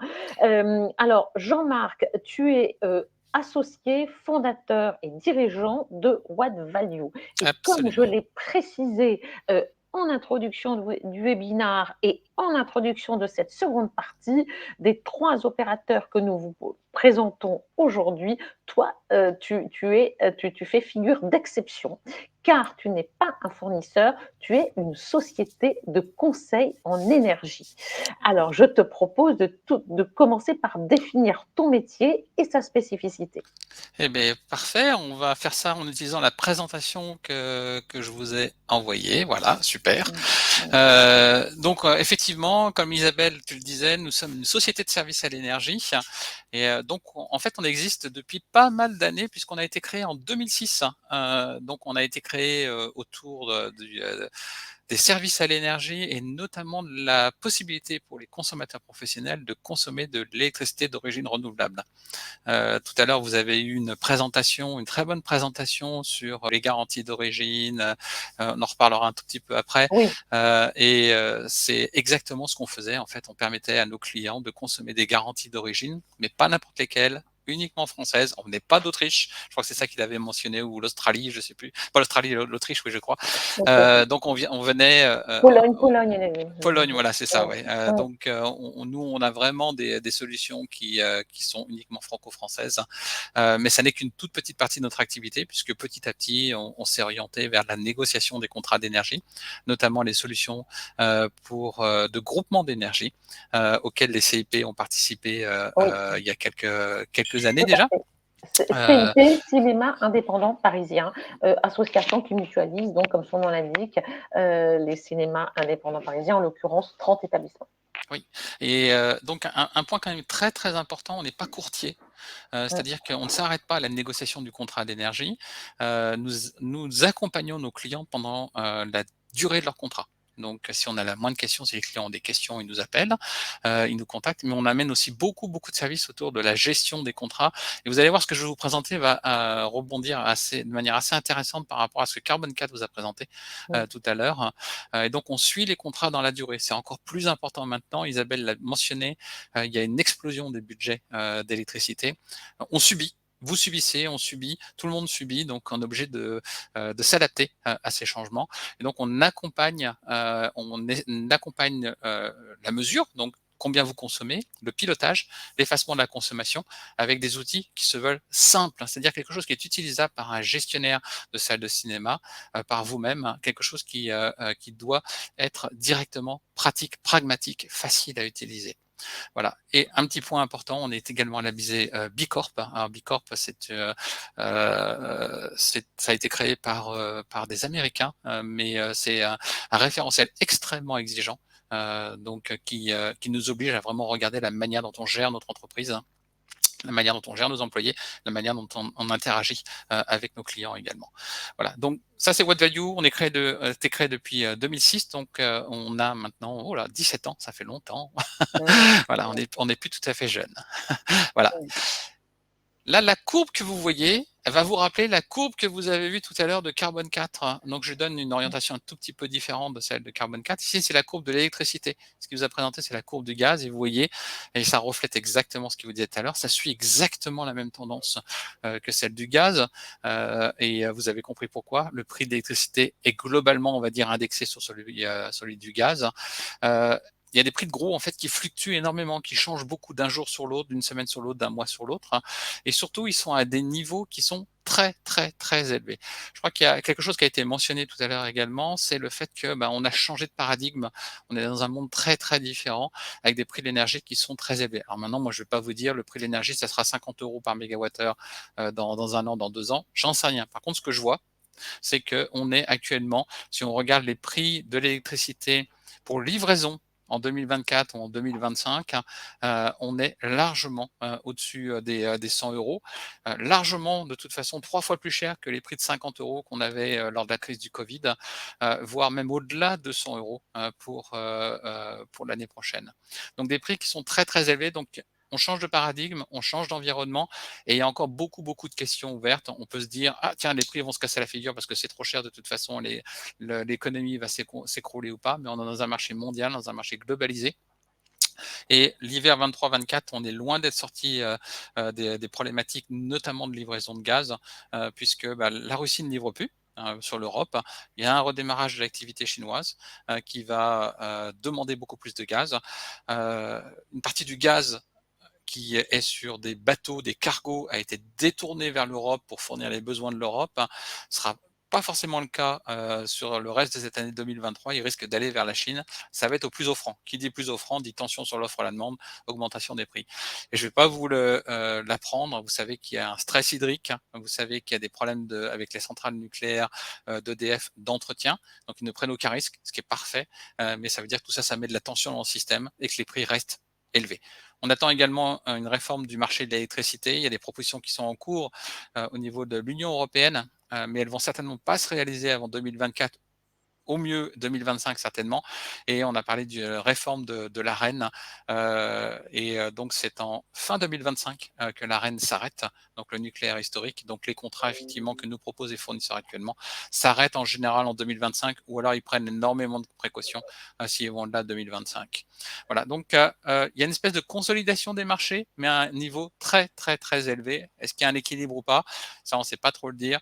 Mais globalement, retenez que l'électricité pas chère à 60-70 euros du mégawattheure, c'est certainement terminé. Et c'est dans cet environnement-là que l'on doit négocier les prochains contrats d'électricité de nos clients ou des consommateurs professionnels. Parce que quelque chose que je n'ai pas mentionné, nous ne travaillons qu'avec des consommateurs professionnels. Donc on ne fait pas du tout de particulier. Voilà pour l'environnement. Donc c'est plus en fait reprendre un petit peu ce qui a été dit tout à l'heure, mais en parlant vraiment du marché de l'électricité. Maintenant, quand vous regardez votre contrat d'électricité, un contrat de fourniture d'électricité, c'est complexe. Il s'inscrit maintenant dans un contexte qui est très très fluctuant. On a parlé des prix de l'électricité, prix très très élevés, surtout des variations très importantes d'une semaine sur l'autre, d'un mois sur l'autre. Donc il y a une couverture de risque qui est assez importante de la part des fournisseurs. C'est très simple, hein, si votre fournisseur il achète votre électricité pour livraison en 2024 à 100 euros, on va dire 200 parce que c'est plutôt 200 actuellement, il va s'engager à vous le livrer à 200. Hein, voilà. Et par contre, si le prix, il n'en a pas assez et qu'il doit en acheter un complément à 250, il va devoir acheter ce complément à 250 parce que vous avez consommé un peu plus, parce que vos salles de cinéma ont plus de séances, etc. etc. C'est 50 euros, il va falloir l'acheter même s'il doit toujours vous le vendre à 250. Qu'est-ce qu'il va faire? Il va mettre une assurance sur son prix de l'électricité. Et tout ça, ça veut dire que le prix de l'électricité va être un peu plus cher parce qu'il y a beaucoup, beaucoup de variations. Ça, c'est le premier élément. Donc, les cotations sont toujours à des prix très élevés avec des fournisseurs qui sont très précautionneux. Ça veut dire aussi que certains fournisseurs nous disent « Ah, ce type de client, on n'en veut pas vraiment. » Par exemple, les restaurateurs ou alors les clients qui ont des activités qui sont très cycliques. Si vous avez des consommateurs qui ne consomment qu'en hiver, par exemple, au moment où les prix de l'électricité ou du gaz sont les plus chers, on va dire ceux-là, on ne va pas forcément travailler avec eux. Voilà, donc il y a de plus en plus de précautions qui est prise au niveau des fournisseurs. C'est un commentaire global, ça ne veut pas dire que c'est le cas d'Enercop, ça ne veut pas dire que c'est le cas d'Octopus que vous allez voir juste après. Donc on est dans un environnement où en fait le principal objectif, c'est de trouver un contrat, le meilleur contrat possible d'une part, et deuxième objectif, c'est de s'assurer que quand on consomme 1 mégawattheure d'électricité, c'est vraiment 1 mégawattheure ou 1000 kilowattheures dont on a vraiment besoin. On reviendra là-dessus. Il ne faut pas oublier tous les autres éléments qui sont dans votre facture d'électricité. Donc, on a parlé de l'Arenh, donc le nucléaire historique, qui vous permet d'amortir le marché. Mais il y a plein de lignes dans vos factures, ça vous les connaissez, la CSPE, les C2E, le marché de capacité, le TURP, c'est l'accès au réseau, donc quand vous payez Enedis ou autre. Voilà, tout ça, ça rend les choses un peu complexes. Et l'État vient aider les consommateurs avec des mesures de soutien. Alors, je ne vous en cite que 3 ici, le bouclier tarifaire, l'amortisseur électricité ou le guichet. Tous ces éléments-là, qui sont extrêmement complexes, il faut pouvoir y accéder. Et donc, on accompagne nos clients dans l'accès à ces mesures de soutien ou dans la compréhension du réglementaire ou l'optimisation de ce réglementaire. Ce qu'on dit en fait avec un niveau de prix qui est très très élevé, c'est que la gestion d'un contrat d'énergie devient une priorité, bien sûr en fonction de vos objectifs. Vous voulez avoir potentiellement une sécurité budgétaire, ou alors vous êtes prêt à prendre des risques parce que vous estimez que les prix de l'électricité ou du gaz vont se casser la figure dans les mois qui viennent, et donc vous allez parier. Donc je ne pense pas que vous soyez dans un mode de pari en tant que cinéma indépendant, Oh non. mais plutôt dans un mode budgétaire. Vous voulez Mhm. sécuriser un risque, Ouais. donc plutôt des prix fixes De, qui vont vous intéresser sur le long terme. de Voilà, donc, cinéma RSC, hein, de cinéma RSC, RSC, pardon, donc oui, les cinémas indépendants, c'est ce pari, voilà, voilà, des tout à fait. indépendants, des municipaux, des associatifs. Oui. Absolument. Voilà. Donc tout ça, ces négociations interviennent dans un contexte et dans un environnement inédit. Alors, ce qu'on faisait nous habituellement, c'est on vous disait, bah voilà, vous nous signez un mandat et on va vous négocier, on va aller consulter tous les fournisseurs de la place du marché et on va négocier le contrat pour vous. On va faire du groupement d'achat, donc on va grouper plusieurs dizaines, centaines de sites. Et on va aller voir les fournisseurs en leur proposant un portefeuille qui représente 1000 mégawatts, 10 gigawattheures, 20 gigawattheures, 30 gigawattheures. 30 gigawattheures, c'est 30 000 mégawattheures ou 30 millions de kilowattheures. Voilà. Donc c'est avec ce type de portefeuille qu'on va voir les fournisseurs, et bien évidemment, ça nous permet d'avoir des gains pour le fournisseur, puisqu'il n'a pas besoin de prospecter, mais pour les consommateurs également. Et on s'est retrouvé historiquement avec des gains en termes de coûts de l'ordre de 10 à 15% par rapport à une prospection ou alors un achat où vous êtes tout seul face aux différents fournisseurs. Voilà. Donc, mais on a changé un petit peu ce mode-là parce qu'on est dans un environnement qui était relativement stable dans le passé, dans un environnement qui a beaucoup, beaucoup changé. Donc, si on regarde comment on fonctionne maintenant, donc on fait toujours des groupements d'achat. Donc, c'est un dispositif qu'on veut en ligne, simple. Donc, comme je disais, vous pesez individuellement par un effet de volume, donc de foisonnement du portefeuille. Donc, on agrège plusieurs centaines de sites de différents horizons. Et après, donc on va aller à travers une mise en concurrence maîtrisée et surtout complètement indépendante des fournisseurs. Ça, c'est un point important. Je l'ai dit tout à l'heure. Je ne suis pas courtier. On n'est pas courtier en tant que What Value. C'est vous qui nous payez. On verra combien ça représente dans quelques minutes, mais c'est vous qui nous payez pour notre intervention et pour la gestion de votre contrat dans la durée. Ce que l'on fait maintenant, c'est qu'au lieu d'avoir une seule fenêtre de négociation, on avait assez peu de variations d'un mois sur l'autre, d'un trimestre sur l'autre, maintenant on va proposer 3 fenêtres de négociation pour nous adapter à un environnement très fluctuant. La prochaine consultation a lieu en mai 2023, la deuxième quinzaine de mai 2023. Ça veut dire qu'on est en train maintenant d'inscrire tous nos clients ou nos prospects pour participer à cette consultation. Donc, si vous voulez participer, la consultation est ouverte et vous pouvez vous enregistrer dès maintenant jusqu'à à peu près la mi-mai 2023. On va consulter les fournisseurs, on va obtenir des prix et on va vous présenter ces prix. En fonction de votre ressenti, en fonction de ce qu'on vous donnera comme élément, vous nous direz « Ah, ce prix-là me convient parce que je ne suis pas sûr que les prix vont continuer à baisser dans les mois qui viennent. » Dans ces cas-là, on y va et vous avez un nouveau contrat. Vous dites « Non, moi je vais parier plutôt sur une baisse du prix de l'électricité sur les 3 mois qui viennent. » Eh bien, là, on vous inscrit automatiquement dans la consultation suivante, celle de juillet 2023. Dernier élément, en juillet 2023, on fait exactement le même exercice. Vous nous dites « Ouais, non, mais en fait, je pense que ça va encore baisser parce que l'économie, elle est vraiment, vraiment dans les choux. » Ou alors, on a trouvé des gisements de gaz. C'est pas très bon quand on parle de développement durable un peu partout dans le monde. Il y a plein de gaz qui arrivent sur l'Europe. Et dans ces cas-là, on vous inscrit sur la consultation de 2023. Là, cette fois-ci, par contre, on se retrouve avec une considération très importante, c'est que vous avez besoin d'un contrat pour le 1er janvier 2024. Dans ces cas-là, on va vous proposer un nouveau contrat et on vous conseillera fortement de le signer. On n'aura pas d'autres consultations ou alors des consultations ad hoc après le mois de septembre, parce que plus on s'approche de la fin de l'année, plus on sait que c'est bien plus compliqué. Alors je dis septembre, ça sera peut-être octobre. C'est bien, plus on s'approche de la fin de l'année, plus c'est compliqué en fait d'avoir des contrats pour débuter en janvier 2024. Voilà le mode de fonctionnement. On vous donne de la visibilité sur les consultations que l'on mène, sachant qu'on a des consultations qui sont toujours groupées. Donc on a rajouté des étapes dans notre mode de fonctionnement.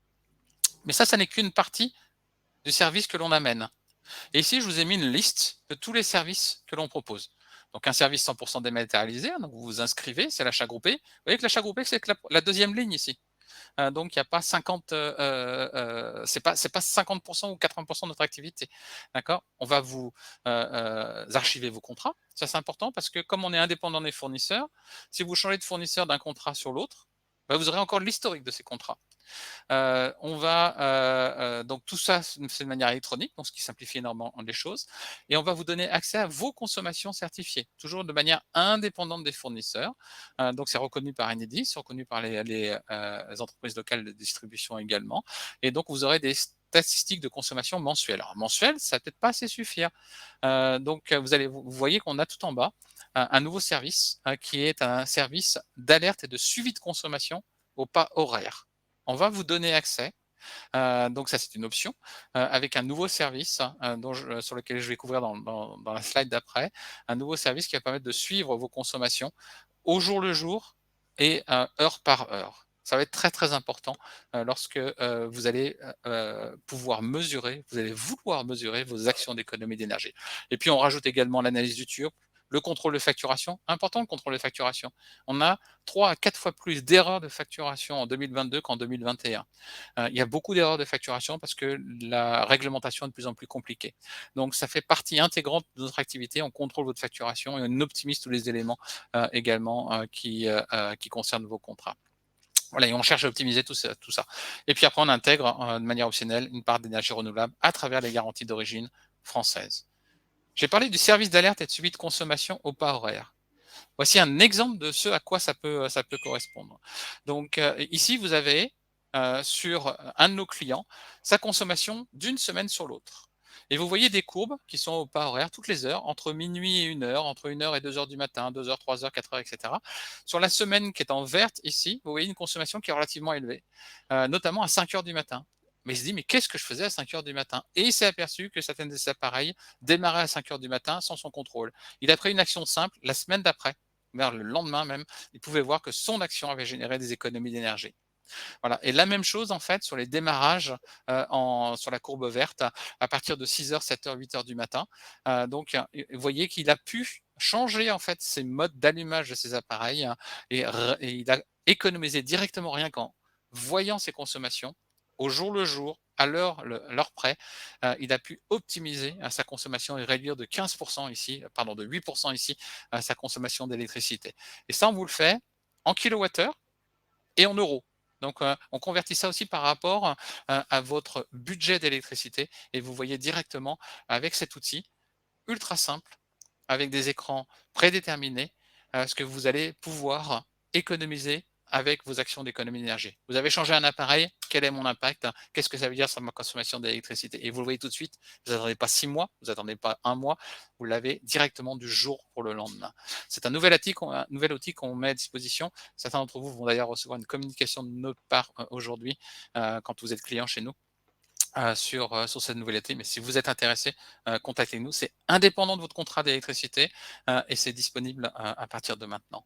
Très, très important quand on voit l'augmentation des prix de l'électricité. Dernier élément, donc on gère les garanties d'origine, on gère les contrats de garantie d'origine, uniquement garantie d'origine française. Et en plus, comme on considère que les garanties d'origine, quand on consomme de l'électricité renouvelable, il y a un impact sur l'environnement. Donc, on travaille avec une ONG qui s'appelle Rivière Sauvage. Et donc, une partie de nos revenus sont reversés à Rivière Sauvage.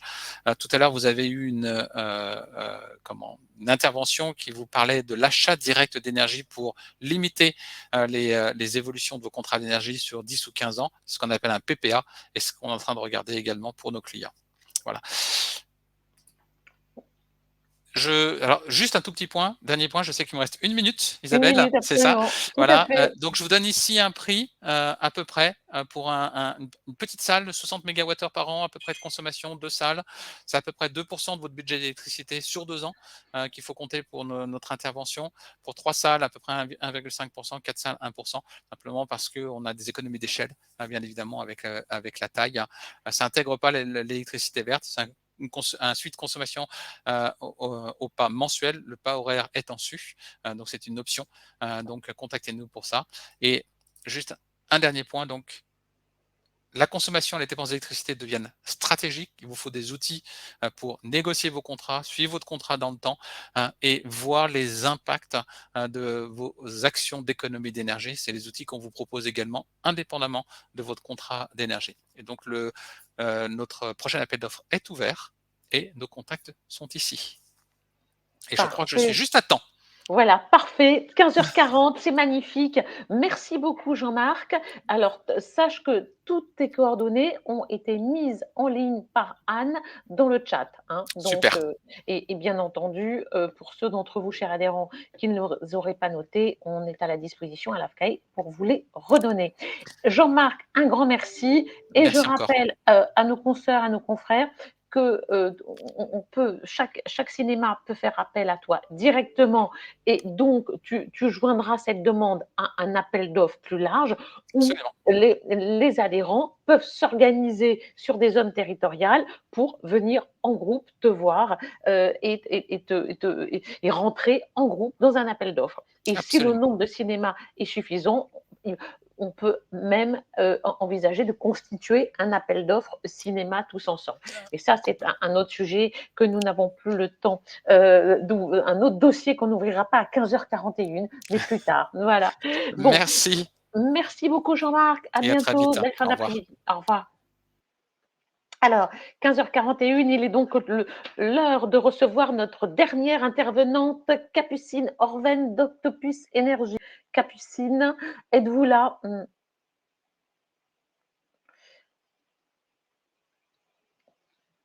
Bonjour Capucine, comment allez-vous? Je vous entends très bien, vous allez bien? Oui, très bien.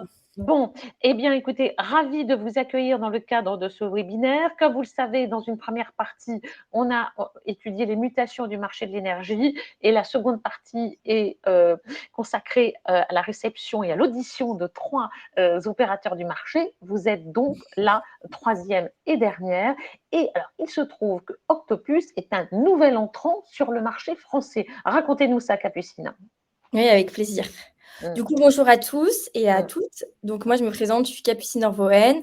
Donc, je suis ingénieure commerciale chez Octopus Énergie. Et aujourd'hui, je vais vous présenter donc Octopus, ce fournisseur d'énergie verte.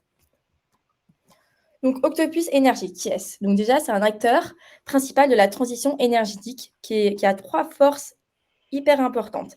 Déjà, première force, c'est la réduction de factures. Comment? Déjà, ils ont mis en place des outils de suivi de consommation, outils de suivi de puissance, dans le but vraiment d'optimiser vos factures et de vous faire payer le moins possible. Et par exemple, qu'est-ce qu'on a pu faire? On a pu faire des réductions de 100 € sur des factures pour nos clients. Deuxième point hyper important chez nous, c'est notre énergie qui est 100% renouvelable et qui est locale, qui est vraiment une énergie 100% verte. Et enfin, notre dernière valeur ajoutée, c'est notre service client numéro 1 du marché. C'est vraiment hyper important chez nous, la satisfaction vraiment du client. Et pour vous donner un exemple, on répond en moyenne en 43 secondes à nos clients. Donc, pour vous expliquer un peu le contexte, donc pourquoi Octopus Énergie maintenant? Donc, au départ, nous étions Plume Énergie, qui a été créé en 2016. Et cette année, Plume Énergie a rejoint le groupe Octopus Énergie Verte, dans le but vraiment d'être engagé et de la volonté d'accélérer la transition énergétique. Alors, Octopus Énergie, donc c'est un groupe, parlez-nous rapidement d'Octopus Énergie. Alors, Octopus Énergie, c'est un groupe anglais, c'est vraiment un groupe anglais qui a été créé la même année que nous, qui partageait vraiment les mêmes valeurs que nous, que ce soit l'engagement, l'énergie verte, la satisfaction client. Et du coup, on s'est rendu compte qu'il y avait vraiment les mêmes valeurs et donc on a décidé de les rejoindre. Mais tout en gardant, nous, notre service client français, vraiment, on garde vraiment notre esprit et tout le savoir-faire français. Tout en s'aidant du fait d'avoir un groupe anglais qui est aussi producteur d'énergie verte et qui peut nous apporter aussi son innovation, sa communication. D'accord. Et pour vous faire un point, aujourd'hui, actuellement, on a 150 000 compteurs en France. On a 90 salariés qui sont engagés et on est aussi, depuis 2015, reconnu par le gouvernement comme une entreprise ESUS. Donc, c'est une entreprise à éthique sociale. C'est vraiment une entreprise où ESUS est vraiment basé sur l'humain, ce qui est important, et sur tout ce qui va être transition énergétique. Et pour vous dire qui sont nos clients, par exemple, on a Tesla, on a la Ville de Paris qui nous a renouvelé 3 fois, on a aussi les cinémas du Lac. Donc, premier point, je vous disais auparavant, c'est qu'on essaye on vous aide à réduire vos factures. Et donc, pour cela, donc déjà, comment se compose votre facture d'énergie? J'ai vu que vous avez pu le voir aussi avec Alexandre Joly. En soi, la facture d'énergie, elle se répartit en 3 parties. D'abord, il y a la partie électron, vraiment la partie énergie. Ensuite, il y a la partie réseau et distribution. C'est via où l'énergie se déplace dans le réseau. Et ensuite, où elle est distribuée, via Enedis, par exemple, via vos compteurs. Et enfin, la dernière partie, la troisième, c'est les taxes et les contributions. En 2019, avant la crise, la facture se divisait en ces 3 parties. C'était vraiment chacune représentait un tiers. Après la crise, en 2022, on se rend compte que c'est vraiment 60% des coûts est lié au coût de l'électron, au coût de l'énergie. Et donc, comment on peut faire? Déjà, il y a la partie hors énergie qui peut être optimisée. Comment? Déjà, via le fait qu'on connaisse les métiers et les règles Enedis, via les collectes qui sont faites lors des données Enedis. Et enfin, nous, on va traiter ces données, on va les analyser, et on va faire en sorte de minimiser donc, les coûts via le réseau qui sont du RTE ou des TURP. Et comment ça? Et bien déjà, vous pouvez demander des analyses à votre fournisseur. Et du coup, nous, on a pu voir chez nous que nos clients ont obtenu des résultats vraiment impactants. Il y a vraiment eu de moins 17 à moins 27% en moyenne de réduction sur la facture annuelle. Et pour vous, ça n'a vraiment aucun impact. C'est vraiment purement contractuel et ça n'a pas d'impact, du coup, comme je disais, sur le fonctionnement ni sur l'utilisation du compteur. Vous pouvez donc optimiser la part hors énergie, mais aussi vous pouvez optimiser la part énergie de votre facture, qui, je me rappelle, maintenant en 2022 correspond à 60% du coût de la facture. Comment? Déjà, en essayant de consommer moins. Comment? Déjà, on vous accompagne sur le fait d'essayer de moins consommer via des webinaires de sensibilisation. On peut vous proposer des kits de communication. On peut faire de la publicité via des stickers. On essaye de mettre en place des outils pour traquer tout ce qui va être gaspillage. Via notre espace client, on peut suivre votre consommation et du coup, vous faire des points de rappel sur votre consommation et vous aider à la réduire. Et ben, on essaye vraiment d'aider à réduire votre consommation. Là, ce que j'ai proposé, c'est que je vous ai mis des petites images de publicité qu'on pourrait vous proposer. C'est par exemple inciter du coup vos collaborateurs, mais aussi vos clients à réduire cette consommation d'énergie. Donc, par exemple, là, il y avait une publicité, c'est au cinéma, vous coupez bien votre téléphone. Et donc, pourquoi pas, vous ne coupez pas votre maison chez vous pour réduire votre énergie. Ensuite, deuxième point que je disais, c'est qu'on fait de l'énergie qui est 100% verte et donc 100% renouvelable. Donc, pour voir un point, je vous ai présenté donc, ce qu'il y a comme différentes offres d'électricité. Donc, déjà, chez nous, chez Octopus, on fait vraiment que de l'offre verte premium. C'est-à-dire, c'est une énergie qui est achetée directement auprès de nos producteurs locaux. Et c'est une énergie verte, donc c'est-à-dire soit éolien, soit solaire, et qui est sur le marché français. Ça, c'est vraiment nous ce qu'on propose. Ensuite, sur le marché, ce que peuvent proposer d'autres fournisseurs, ça va être l'offre verte. Donc, l'offre verte, c'est une énergie qui est achetée sur le marché de gros. Donc, c'est plutôt le marché européen d'énergie. Et pour qu'elle soit verte, en plus, il faut qu'ils s'achètent des certificats de garantie d'origine qui prouvent que l'énergie qu'ils ont achetée est bien verte. Et enfin, troisième point, il y a aussi l'offre grise, donc qui est aussi une offre qui est plutôt charbon, gaz naturel, qui est une énergie qui est achetée sur le marché de gros. Comment votre budget énergie, vous, peut avoir un impact positif? Donc déjà, nous, chez Octopus, c'est hyper important, c'est qu'on investit vraiment dans la production d'énergie renouvelable. Et on travaille qu'avec des producteurs indépendants qui sont locaux, donc pour favoriser les emplois locaux, qui est essentiel pour nous. Et pour vous donner une petite news, récemment, lors d'un salon franco-britannique, il y a le président Macron qui a rencontré du coup notre président aussi Octopus Énergie lors de ce salon-là. Et du coup, notre président Octopus Énergie a décidé d'investir en France 1 milliard d'euros dans la transition énergétique et dans les énergies renouvelables. C'était la petite news. Et aussi, une autre petite news, on travaille par exemple avec un des producteurs Eco qui a décidé d'investir dans le Vaucluse, aussi un immense terrain qui était à l'époque utilisé pour des matériaux, et a décidé d'investir pour mettre en place des panneaux solaires. Voilà. Et enfin, notre dernière force, c'est notre service client qui est hyper réactif et qui est hyper humain. Déjà, pourquoi il est numéro 1? Déjà, notre espace client permet de vous faire gagner du temps, de manière autonome et de vous faire gagner du temps sur des tâches récurrentes. Et comme ça, notre espace client peut vous accompagner sur des questions stratégiques. Notre espace client est toujours super aimable, souriant, attentif à vos besoins. Donc là, je vous ai mis en photo, par exemple, des personnes de notre espace client, que ce soit Anaëlle, Marie, Naïma, Joanie. Et pourquoi notre service client est numéro 1? Parce que déjà, on peut le voir via nos notes, notre avis Google qui est excellent, notre réactivité, nos experts répondent en moins de 30 secondes. Et enfin, pour finir, donc ce qu'on veut proposer pour vous, c'est vraiment vous construire une offre sur mesure. Et comment vous construire cette offre sur mesure? Déjà, on va construire votre offre sur mesure après analyse de vos données pour pouvoir vous créer vraiment une offre vraiment sur mesure par rapport à votre profil de consommation.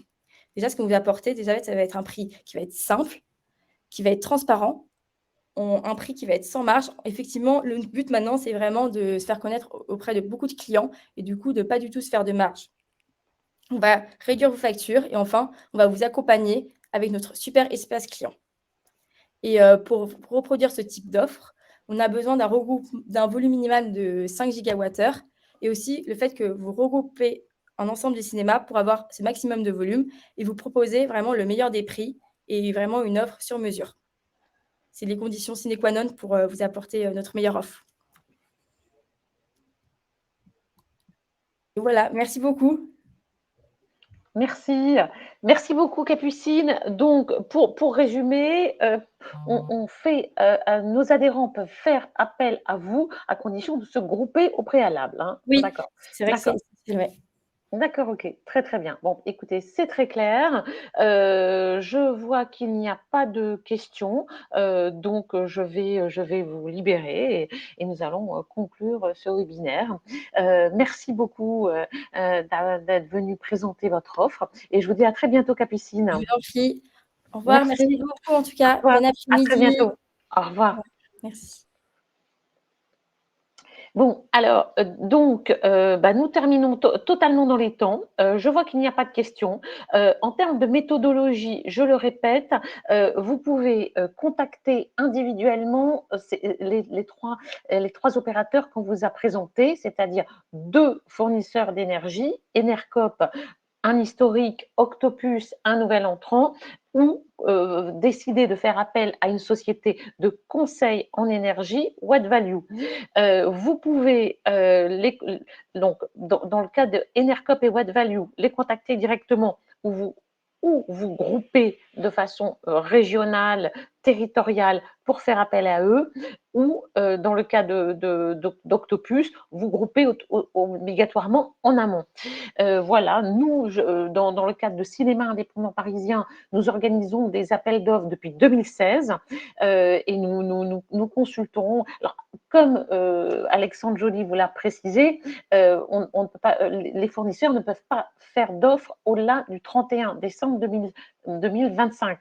Donc, comme là, les appels d'offres sont en cours pour 24-25, forcément, les propositions vont être faites sur 2 ans et non pas sur 3 ans comme elles sont faites habituellement. Voilà, donc nous, pour vous partager une expérience CIP, Cinéma Indépendant Parisien, beaucoup d'établissements ont l'habitude de mutualiser leur consommation énergétique. On nous avait promis, les différents opérateurs consultés nous avaient promis une économie de 10 à 15%. Et effectivement, c'est ce que nous avons pu constater réellement, avec effectivement un suivi et un désir d'acheter de l'économie, de l'énergie verte. C'est ce qui sous-tendait, nous, notre démarche Cinéma Indépendant Parisien. C'était vraiment une démarche écologique. Et comme je vous le disais, à l'AFCAE, c'est exactement ça correspond à notre engagement, l'engagement écologique. Et évidemment, qui là, en l'occurrence, rejoint des préoccupations économiques. Mathieu, du coup, tu nous confirmes que tu ne manqueras pas de nous tenir au courant de la consommation comparative entre xénon et laser. Ça, effectivement, c'est un sujet dont on parle énormément dans les réunions consacrées à la transition écologique, parce qu'il y a la consommation en elle-même, mais évidemment, il y a toutes les filières de production et de recyclage qu'il faut également auditer. Voilà. Si vous avez d'autres questions, n'hésitez pas, c'est le moment. Non, pas d'autres questions. Eh bien, écoutez, il ne me reste plus qu'à remercier chaleureusement les équipes de Box Office Pro. Vraiment, merci, merci, merci. Je vois qu'il y a quelqu'un qui est en train d'écrire. C'est des remerciements, mais Anthony, merci. Merci d'avoir suivi ce webinaire. Et encore une fois, nous sommes totalement à votre disposition. Moi, je peux tout à fait répondre à vos questions. Anne, si tu veux mettre mes coordonnées en ligne, il n'y a pas de souci. Je veux vous partager mon expérience de mutualisation de consommation énergétique. N'hésite pas, Anne, à donner mes coordonnées. Voilà. Donc, j'en étais aux remerciements concernant les formidables équipes de Box Office Pro France. Pendant la période de confinement, on a mis en place, nous, à l'AFCAE, 34 heures de formation qui sont allées de l'histoire de l'art et essai animé par François Aimé jusqu'à les 2 dernières heures étaient consacrées à comment remplir son dossier de subvention art et essai. Donc, évidemment, on va continuer toujours avec Box Office Pro France et notre prochain webinaire aura lieu le mardi 20 juin. Ce sera de 14 à 16 heures et une thématique qui est évidemment structurellement passionnante, c'est l'économie du cinéma et nous aurons Laurent Créton qui officiera. Donc, merci à Box Office Pro France et merci Anne Ouvrard qui a travaillé d'arrache-pied avec les différents intervenants et avec les équipes de Box Office Pro pour que tout se passe bien et tout s'est effectivement très bien passé. 1000 fois merci Anne et merci plus globalement à toutes les équipes AFCAE menées de main de maître par David Obadia, délégué général. Eh bien, voilà. Anne, tu es encore en train de saisir. Donc, je te laisse, voilà. Je te laisse peut-être conclure sur le chat. Voilà. Parfait. Merci beaucoup. Voilà, donc le prochain, ne manquez pas d'être présent le 20 juin, économie du cinéma. Laurent Créton et Laurent Créton dialoguera avec notre président Guillaume Bachy. Voilà, Guillaume, j'en profite pour te remercier de l'engagement que tu as. Tu as pris un engagement à titre personnel quand tu as pris la présidence de l'AFCAE, de vraiment garder le cap sur les questions écologiques. Je t'en remercie chaleureusement. Et bien voilà, merci à tous, merci à Isségul et à très bientôt. J'espère qu'on se voit tous à Cannes pour nos journées AFCAE qui précéderont le festival. À très bientôt, belle fin d'après-midi.